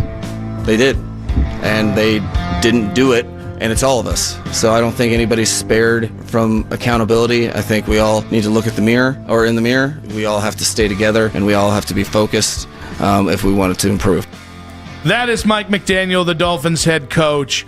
That is as fiery as he got after his team got the living crap kicked out of them 31-6. And that one felt nicely edited, too, by the way. I'm not sure who edited that, but that one felt nicely edited because some of the clips I saw and some of what I listened to, that man ums and ahs the entire stretch of the way. There's also a little bit of gaps and like weirdly uneven pauses between like he's an Ivy Leaguer. He is a legitimately brilliant offensive mind. And yet, unless he's like quoting a rapper and having fun in his press conferences, that more or less is what you get. What was different yesterday is you could just tell, and I think you've even seen it in recent press conferences where the tone the energy continues to come down a step. I think even Mike McDaniel, if he was being really honest, would say he's surprised he didn't get fired yesterday or today. Yeah, he knows he's cooked. He knows that was about as bad as you could possibly have it go, and I think that he also knows there's no way out. Like it stinks if you're him. It really does for many different reasons right now. More the idea though that with each passing loss, he's losing a chance at another job. Like we had someone in the pregame show. We had a caller calling, clearly a Dolphins fan, and he was like, "It's going to be great. McDaniel's going to lose this game. Browns are going to win. Then they're going to fire McDaniel, and then the Browns are going to hire him for next year." And I'm like, I don't want him anymore. Like I don't. I'll take him as an offensive coordinator. Oh, yeah. He thought we were going to hire him as the head coach. No, as the head coach. Okay. And I'm like, how do you listen? Looney Tunes. How do you listen to that press conference, and how do you see what he's done there and think that's what I need as my head coach? You don't. He's a lifetime offensive coordinator after this. Yeah, and it's going so poorly. Like there just are certain guys like. I don't want to make the comparison because Pat didn't have the success Mike had the first 3 years.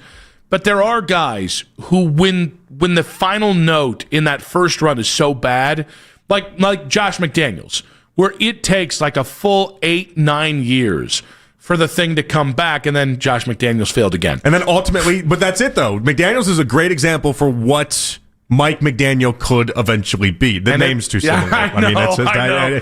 Is that what happened with your brain there? McDaniel, yeah. But it's true, you nailed it, by the way. McDaniel, you did nail it. But it is true, though. Like, part of what makes, I'll just call him Josh, what makes him so great, though, is everyone knew he's a great offensive coordinator. You're seeing it right now in New England. What he's doing with Drake May, like, you get all the credit there. That's you. You've earned it. And we've seen it multiple spots where he's been able to do that, and he's just not cut out for the head coach life. Can I tell you? If Vrabel walks away within the next 5 years, Josh will get that, and Bob Kraft is still alive. Josh will get one more head coaching crack, and it's going to be New England. Bob Kraft feels like maybe... Vrabel's going to be there for the next 20 years. That's interesting. I think Vrabel's a lot like... Well, okay, they're completely different human beings. But like Matt Rule stays places for 3 to 5 years and then jettisons for a better job. I mean, Vrabel would still be in Tennessee if the owners weren't just idiots. I guess he did spend 6 years, and I just think Vrabel... I think eventually Vrabel's act will wear thin, but I guess if McDaniels didn't, then maybe Vrabel won't. I'll walk it back. I still think McDaniel at some point, it's fait accompli.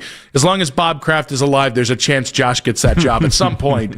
But no, I mean, you know me. My dream would be Mike McDaniel's your OC, Jim Schwartz stays as a DC, and then you go find me your Mike Vrabel, your Mike Tomlin, your whatever. But I just... Like, is there anybody that thinks he's got a chance to save his job this year? And is there anybody that thinks, like, because here's the thing. I actually think the Dolphins aren't as bad as a record. They have some talent. Just between Tua and Jalen Waddle, you should be able to put up some points on the board. And Achane, yeah. Consistently. And Achane, that's a good call. But, like, the offensive line isn't awful. I know the defense has its issues, but Jalen Phillips is still, they've got good players. They don't have like great players on defense. But they kind of go back to that example that I always use when it's like, when people are like, oh, the Browns have players and they name off all these players. And it's like, I know, you look at these NFL rosters though, there's players on every roster. I think they're better than 1-6. And I think at some point, like their defense is really bad. And I disagree with the offensive line. I like Patrick, their second year left tackle. I think he's pretty good, but like it just isn't pretty. I think with what they have, I think they should be in the position. But you know how in the last segment we had somebody call like, well, what if you go 5-5? Our guy Hank at Akron. And we said, well, cool, then you go 5-5. I'll take that. That's fun. Like, give us fun. I'm going to root for organizations to tank because maybe they'll hit the draft picks. Nope, I don't trust you to do that. Go win as many games as possible, and then I'll grade you on that. I also am sick of process over results. I just like results now. I kind of feel the same way in Miami. Like maybe Stephen Ross is thinking, well, maybe we get number 1 pick. Maybe we use that to leverage or trade down since we have Tua and he's under contract no matter what. Get a whole boatload of picks, jumpstart the rebuild. Or you can just try and win. And I don't think Mike McDaniel's getting in the way of winning. And that team has spent too much money. I think they should be trying to win now. I feel that way about a team that maybe shouldn't in the Browns. I'm more towards the idea that like 95% of teams should just be trying to win every year and sort it out. Like I wonder how much the Colts and what they've done, and we have a team like this every single year, but what the Colts have been able to do, where every preseason projection had them at 30th and below, and you watch them just tearing through the NFL right now. Just wait till we have to stump for Mac Jones. Actually, you could do that. You could. McCorkle. Think about it. Look what Sam Darnold did in Minnesota, and then look what he's doing in Seattle. Now, McCorkle isn't as physically talented as Sam. You don't get the number 1 While pick. we're on the topic, really quickly, I disagree with Ken's assessment that you need to wet the beak of offensive linemen if he gets $100,000. So Mac Jones gets $100,000 bonus for every single win. And then Ken was making the argument that he's to break off some of that bread to the offensive lineman at every turn. It's like you should see how much Brock Purdy makes per game, and it's not dependent on a win. Like why would he be breaking that off for the offensive lineman? Also, Trent Williams has made like $180 million in his career. Yeah, like Mac Jones needs to think about his future here. Yeah, he's safe for retirement. What are we doing? Does Mike McDaniel need to be fired after that game? And Cleveland has plenty of big reasons to watch these big games. That's in 5 minutes on 92.3 The Fan. Speaking of big games, the big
Former Guardian Shane Bieber toes the rubber for the Blue Jays. Want to catch highlights from the Fan from earlier today? Get over to 923thefan.com or favorite the Fan on the Odyssey app for all of today's headline segments. Headline sports news every 20 minutes on 923 The Fan. From the University Hospital Sports Desk, I'm Jake Volnick.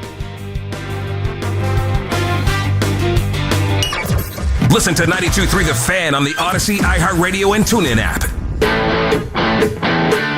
It's the 6 o'clock hour. Someone step on a duck. On Afternoon Drive. 1 hour to go with Nick Wilson and Jonathan Peterlin back on Afternoon Drive. In case you missed it, coming up in about 45 minutes. I want to get to what's on your main screen tonight because it's a big night for Clevelanders. But I did make mention we were at an awesome wedding this weekend. And one of my favorite things they did is at the end, you could RSVP to then go on a party bus and go down to Canton to some I almost call them scary houses, haunted houses. Yeah. And all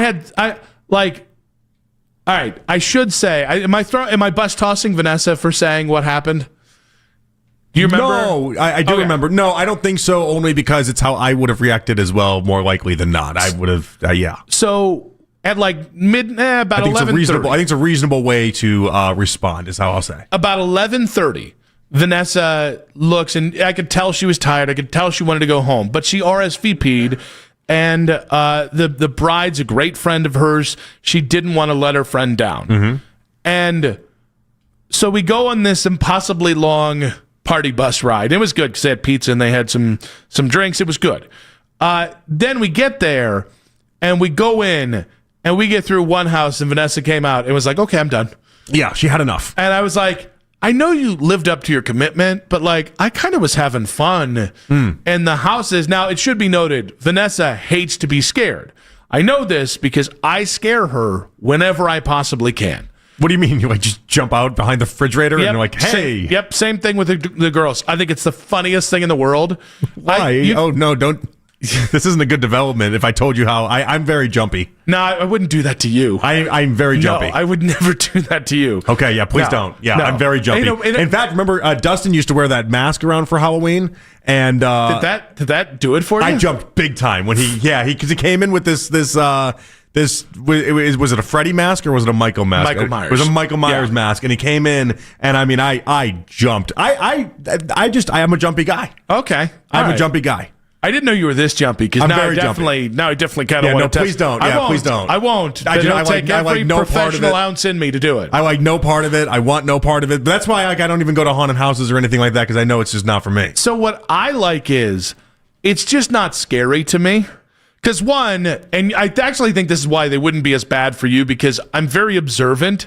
So it's like if you have a finger outside that little edge that you're standing on to jump out and scare me, I'm going to see it. I don't want to see it. It's just how my brain works as I process every bit of detail. So I think they would have rathered, they being the workers of the house, I think they would have rathered Vanessa stay and me go because I was walking and multiple times they jumped, and not just jumped, but right up into my face. And I was just like, good one. And I was not being sarcastic, but I heard at one point, the one guy went, come on, man. Like lighten up, like have fun? I was like, no. You just didn't scare me. I'm not going to act afraid if I'm not afraid. Well, that would be even more demoralizing if you're like, oh. Yes. No. Whoa. Yes. And you know me, written all over my face. Whatever I'm thinking is all over my face. So I really meant like, you would have gotten somebody. If it just wasn't me, you would have gotten somebody. Good attempt. That would have gotten a lot of people. I think he thought I was just being a D when I said, yeah, good one, man. Yeah, have a good night. And meanwhile, Vanessa, so we're driving home. We were riding in an Uber home because it was in Canton and our car was in Westfield. So we're riding home in this Uber, and Vanessa goes, and she posted a theory that I thought was so funny because she was mad that I wasn't scared. And she was. And she said, it's just that you're tall. And I was like, all right, you've had a few drinks. Show your work.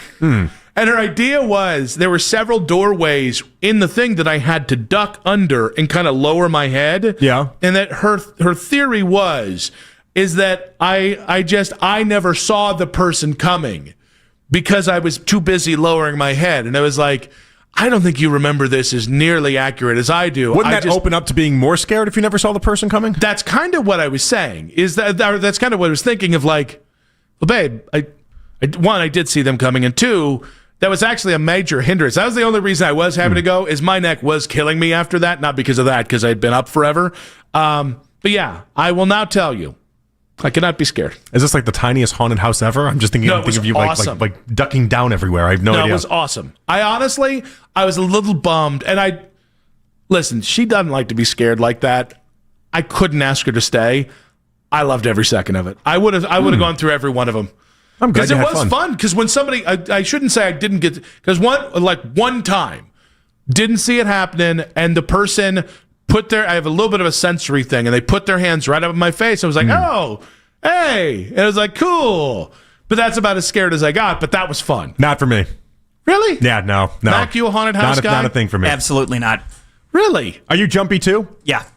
Well, now Look at us. I don't have the professional privilege that JP does here. I'm aware of that. What's the professional privilege? Well, no, I wouldn't want to scare you, because I might throw you have to host off. with him for 5 hours. Yeah, I might throw you off for 5 hours. Him, so what's he going to do? Push the button a second late?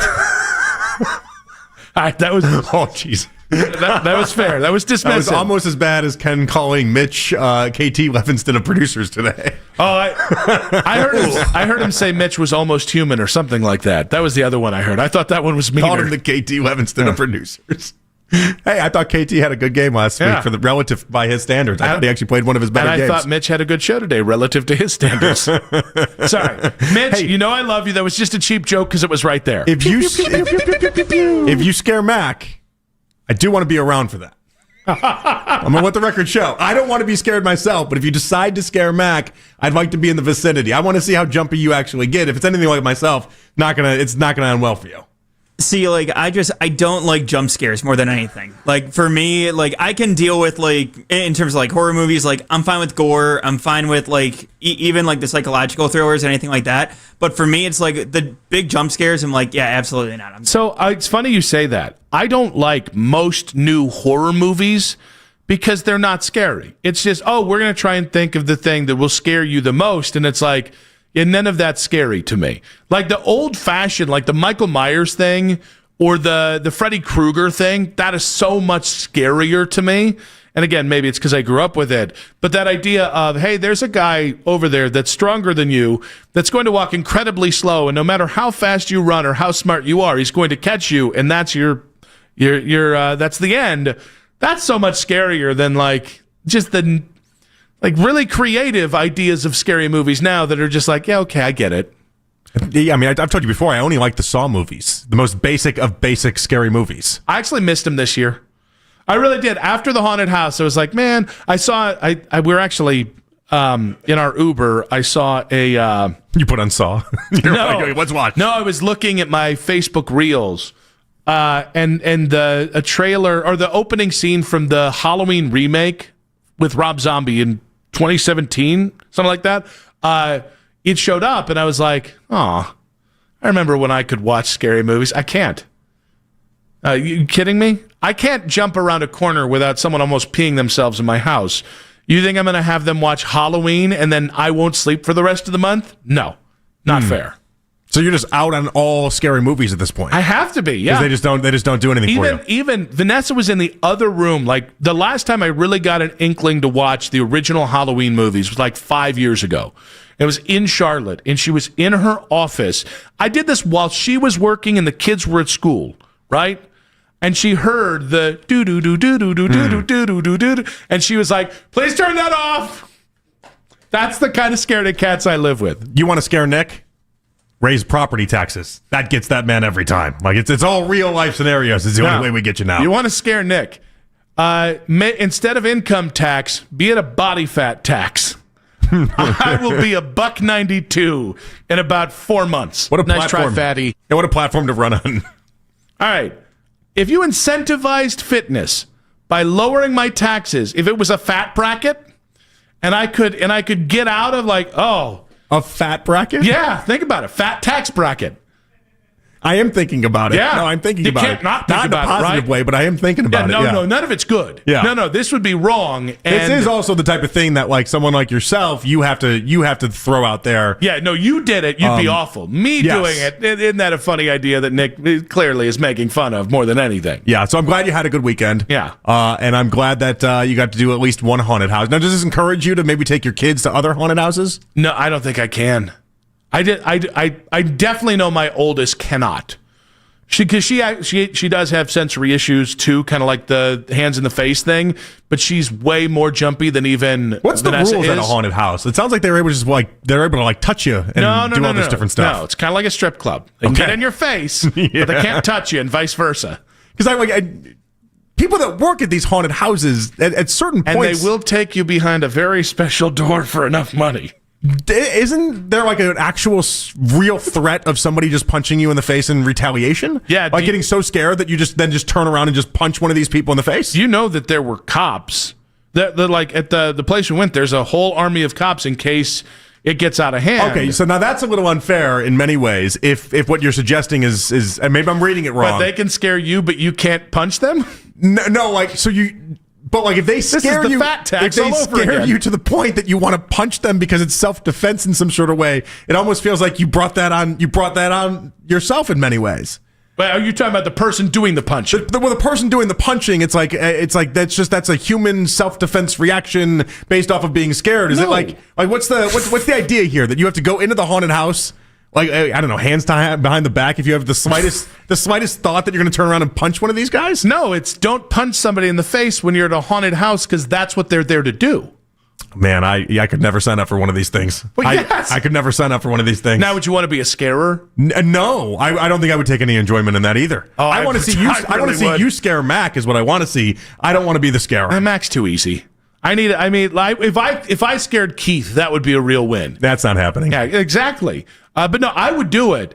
Now, the only problem is if you punch me in my face, it might be your ass because I don't react well to physical violence. I just don't. They just don't make enough money to have the threat of being punched in the face at any point. I feel but like it's fun. I have a friend who is she used to work at what's the Cedar Point one? Hollow Weekends. Yes, Hollow Weekends. And she does something similar now. I think she lives in Florida. And I remember asking her when we were growing up, I was like, why do you do that? And she's like, it's fun. And I was like, oh, yeah, it wouldn't be the paycheck or the benefits. That would make sense. No, I would have fun. Plus, I'd be extra terrifying in a small space. I mean, the cool thing is that everyone did sign up for it. Yes. Like, it's not like no one's forced beyond, like, if you sign up for it, you want to be scared in some way. No, I want to go back. That was so much fun. I like the idea, like you and one of your retirement gigs. This is what you end up doing instead of a Walmart greeter. Yeah, or like me, I want to work at a golf course in my retirement gig, or like do tickets at Progressive Field. You're just like, I want to scare people for Halloween. I had a thought for a very small amount of time that I was like, I was walking up to the house yesterday. I was like, I'd be fun if you could hire people to like show up as zombies at your house, and then they get shot and scare people. And they get shot.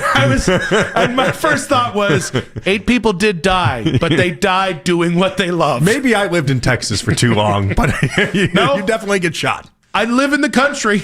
Somebody's definitely getting capped if you scare them by showing up dressed as a zombie or a ghoul or something else. It wasn't my best thought. It was better. No, I don't think it was as good as the fat tax. Mac, you want to follow that one up? Fat tax. Yeah, not great. That's fair.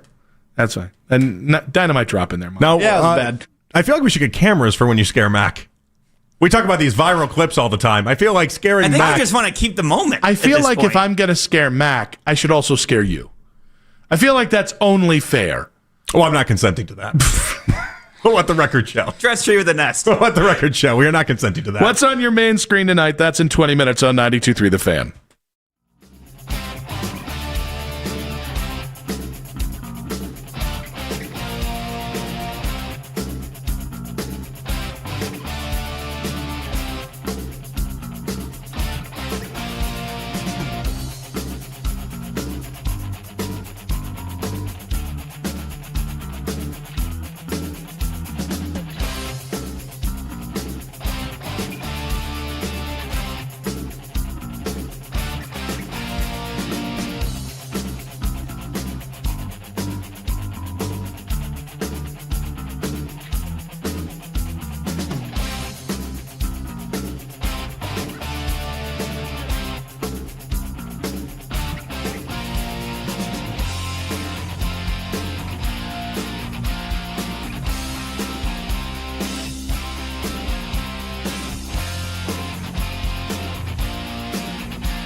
content from our shows each and every weekday, including The Ken Carman Show, Vandy Lima live from 6 to 10 a.m., and Nick Wilson and Jonathan Peterlin with Afternoon Drive, live weekdays from 2 to 7 p.m. That's 92.3 The Fan on YouTube. Headline Sports News every 20 minutes on 92.3 The Fan. From the University Hospital Sports Desk, I'm Jake Volnick. Whenever you need to talk about the Browns, we got you covered. We are Sports Radio 92.3 The Fan.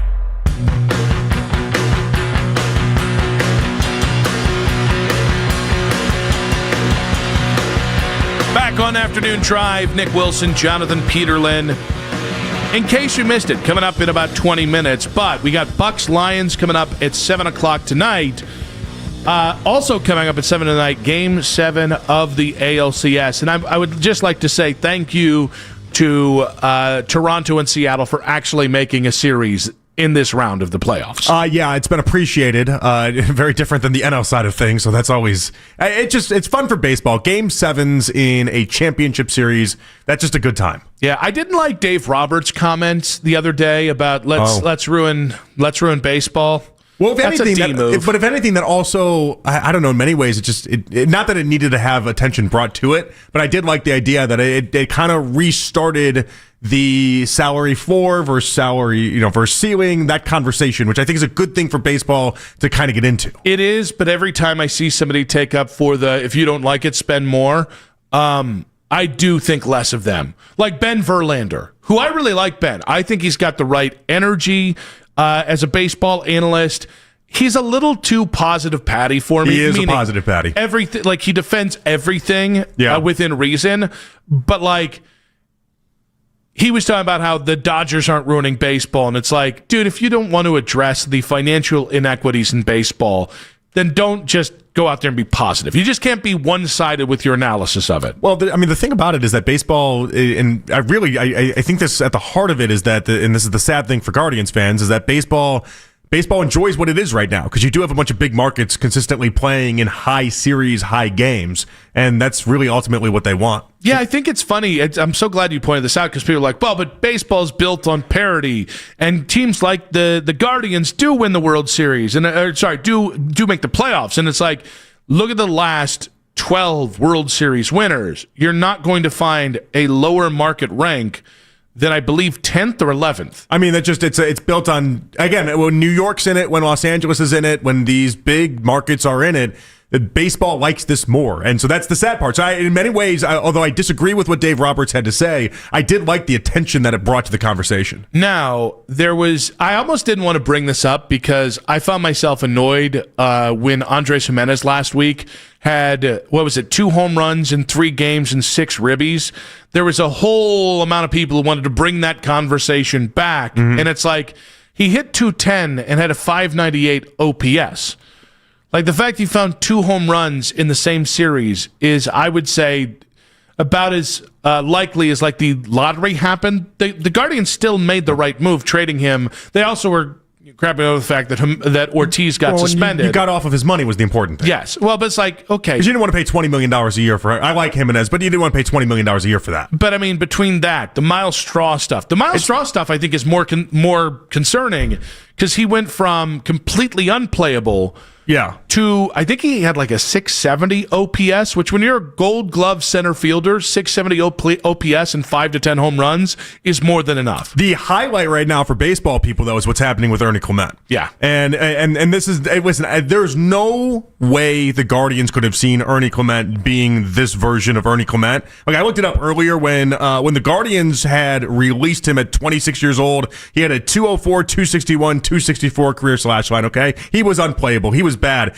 Blue Jays signed him to a minor league free agency deal, and they just kind of had him hang out in Buffalo for a lot of 2023. And you fast forward and see what he's doing. He hit 447, 463, 658 in his first postseason, and he's hit 333, 360, 500 in the ALCS. Like that is the type of thing that I see people blame the Guardians all the time because he was here, but it's like there's no way you could have envisioned Ernie Clement would be this version of Ernie Clement. He also got waived or released by the A's before going to Toronto, having a bad season, as you just at the big league level, and then finally finding something last year. It's funny. I think I'm probably in the minority, and it's probably because everything that happens good, like a nice thing that happens to former Guardians players, I don't immediately turn into some indictment of the Dolans or some indictment of Cernetti. I just go, oh, good for them. Like Josh Naylor. Yeah. I can't remember who said it, but I saw some national... It was probably Mac. Mac hates Josh Naylor. No, well, I'm not even going to do it. He thinks he's a clown. There. Oh. What? You know Mac's scared of clowns. Come on. What? Oh, you did just tell us that. Yeah. Oh, okay. Did you not want that to be public knowledge? No, I mean, I think I've thrown that out there before. Oh, okay. All right. Yeah, that's a good move, by the way. I think I've thrown that out there before. Yeah. That's good. I've thrown a lot of stuff out there before. I'm not sure. Okay. That's a good move. All right. What do you hate more, Josh Naylor or clowns? Clowns.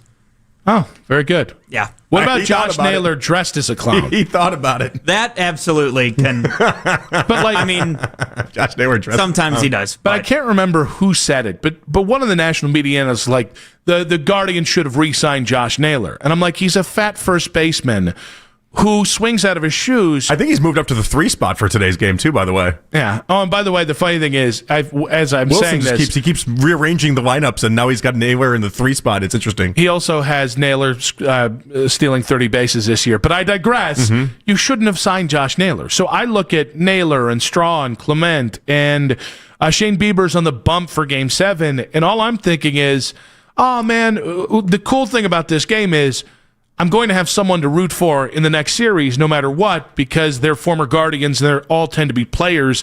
Even if Josh Naylor's cardio was a problem and it was frustrating that he didn't take that seriously, don't care now. I just like Josh Naylor as a player, and I hope he wins that World Series. So I think the Mariners are a better story for myself. I like that team more. I think they have better players on that team. Mm-hmm. So there's a part of me there. But the idea that it's Shane Bieber going in Game 7 has me tilted towards rooting for the Blue Jays just because I just want to see Shane Bieber have success. This is so tough. If you said you can have, of all the position players, any player off of either of those two teams, I'm probably taking Vlad Jr. Mm-hmm. But yeah.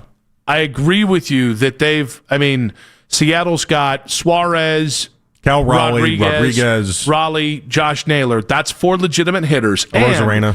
I still think their rotation, I don't think their rotation is quite what they hoped it would be by this point. No. But man, they got guys with stuff, which is how you beat the Dodgers. So I probably am with you. I probably am rooting for Seattle just because I think they actually might be able to beat the Dodgers, and that would be huge if Seattle not only made their first World Series but also got their first World Series. And here's what I like about Seattle in this instance is that they're being rewarded, and some of the players that they went out and got at the deadline, they're being rewarded for making moves. You know, Suarez had the game the other day where he was responsible for every run scored. And not only one of the best players in the field, but one of the best players in that game, bar none. Now, he had an error in Game 6 that was obviously devastating. But between Suarez and between Naylor, I don't know, Nick, I like to reward teams that at the deadline understand that they are close and then make a push for it. And that's what they did that I liked. And you can make an argument where the Blue Jays made a push to get Shane Bieber. Like, they did things as well. They deserve to be rewarded, but not to the way that the Mariners did. So we've got Game 7 of the ALCS on. We've got Baker versus the Lions in what is that game's got gigantic implications because either team could be the number 1 seed in the NFC this year. We all know you can watch multiple things at once. Yeah. But there's only one main TV. Like in my office, I've got my big screen TV, and then I've got my phone. Or we got the big screen TV in the living room, and I got my phone. Like that's the kind of way I'm putting it up. I still don't know how I'm segmenting it tonight. I think I'm gonna have to just make a decision when I get home. Yeah, I always call it it's the Primo TV, and it's the one that you put the sound on for myself personally. I have a 2 TV setup, have for a million years, but one of them gets the sound, and that's the big treatment. And it's going to go to Baker. I hate this as a diehard baseball fan. I hate this, but it's Baker versus the Lions. How do I not watch that? So. All right, I probably will end up leaning the way you're going, but here's why. I can watch TV, or I can watch baseball on my phone and get an understanding of everything that's happening and every which way, and I can have like an earbud in listening to the game on low volume to hear if the volume spikes with the announcers. Mm-hmm. If I do that for football, I'm really going to have to be squinting because there's so much nuance and so many players for football that like how many times like when I'm watching, even when they replay the damn thing, if they don't replay it a second time, I'm rewinding and watching that play again. Yeah, watching football on the TV is not great. We got to get you a 2-TV setup. Are you talking about on the phone? Or sorry, that's what I meant. Yeah, we got to get you a 2-TV setup. How do we make that happen? I don't know. If it's not happening in the office, it's not happening anywhere, but I can't put a second TV in next to where my first TV is because I think we're going to get a door for that part of my office. And that's where it would go. You got to send me a photo of your office. We can maneuver. We got to figure out some sort of way because I feel like you'd love. Hey, you want to turn that thing into a man cave?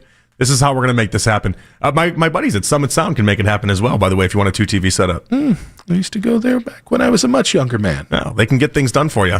216-474-0092. What's on your main screen tonight? Now, if it wasn't Baker versus the Lions, it might be different. There's something about Baker. Baker's a massive underdog too at this. He's 6.5 point underdog in this game, and I don't know. I just can't quit Baker. It's Baker versus the guy that drafted him in a roundabout way with John Dorsey and the Lions. Like, if you could put Baker anywhere in the NFL, does John Dorsey lose in this equation? Because if Baker wins the game, can't Dorsey be like, yeah, I told everyone. That's why I took him number 1 overall. The man is an obvious threat. I think the only way he loses is if he spills something on one of his sweaters. Yeah. But even then, beautiful sweaters. Shout it out. You know what I mean? Yeah. But no, I mean, if you could put Baker, the only thing missing from the Lions to have the perfect John Dorsey team is Baker Mayfield.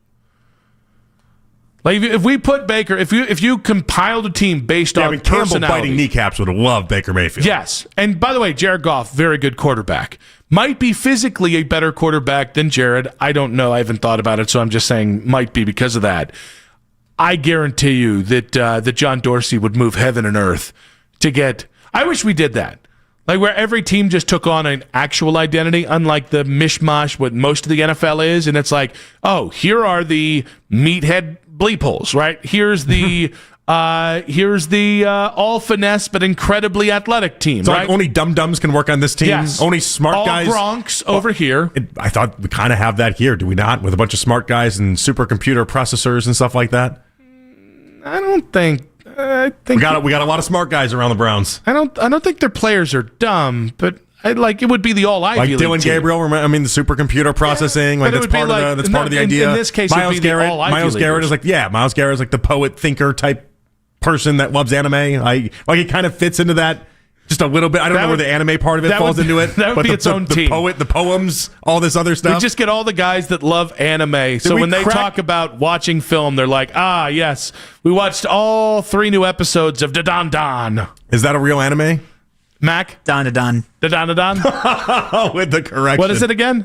Don da Don. Don da Don. Don da Don. Da da da da. You sound like people saying Shador wrong. So, okay, give it to me one more time. Don da Don. Don da Don. Yes. Okay, but why is it spelled Da Don Don? It's not. D-A-N-D-A-N. Because it's not. Da Don Don. D-A-N-D-A-D-A-N. Don da Don. Damon Amendola? You see how you're saying it. Say it again the way you said it just now. Don da Don. Don. Don da Don. Dun da da. That's kind of what I was going for. And then it's spelled D-A-N. D-A-D-A-N. The amount of time he paused to make sure he got it right. Man, that's a clown move, bro. The man is scared of clowns. Honker. The man, he's not scared of you almost honking your nose. All right, with clown takes. What would your reaction be? What would your reaction be if I just showed up with a clown suit? red nose? No. It'd be really funny to me. We'd get a lot of viral videos if you did a clown suit. Not a full clown suit. That's like our buddy Roberto Shenanigans with the Stefanski clown suit at the press conferences. The Ronald McDonald hair, right? Yeah. Bright red fro wig. Honker nose. Like a Patch Adams type nose. And then just clown paint on my face. Yeah, a clown, like we said. But you said the full clown. I wouldn't get the clown regalia. It's just the face. Just the face of a clown. Would you not be able to do your job, Mac? I wouldn't be able to do my job because I'm laughing too hard. That doesn't sound like somebody scared of clowns. Nope. He would be after he saw this clown. In case we missed it, I cell phoned. I know. In case we missed it, in 5 minutes on 92.3 The Fan. Pew, pew, pew.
Don't drive distracted. A message brought to you by the National Highway Traffic Safety Administration, Project Yellow Light, and the Ad Council. Donovan Mitchell and the Cavs begin a season full of expectations Wednesday against the Knicks. It's kind of at a point now where it's just time to go get it. I think for us, not really worried about where we're seated, where we're slated. We got to go out there and handle business. This is the only place to trust for Cavs talk anytime you want. Cleveland's Sports Radio, 92.3 The Fan.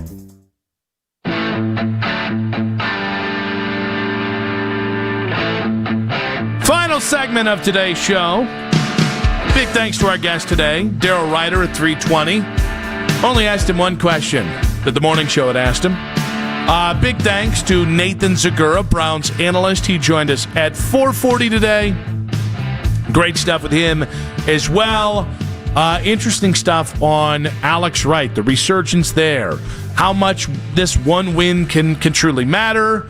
If you guys want to hear, I would say what is probably the highlight of the show, I would say probably 4:20, we got into a very nice Donnybrook about Dylan Gabriel and how to assess his performance both yesterday and over these first 3 games.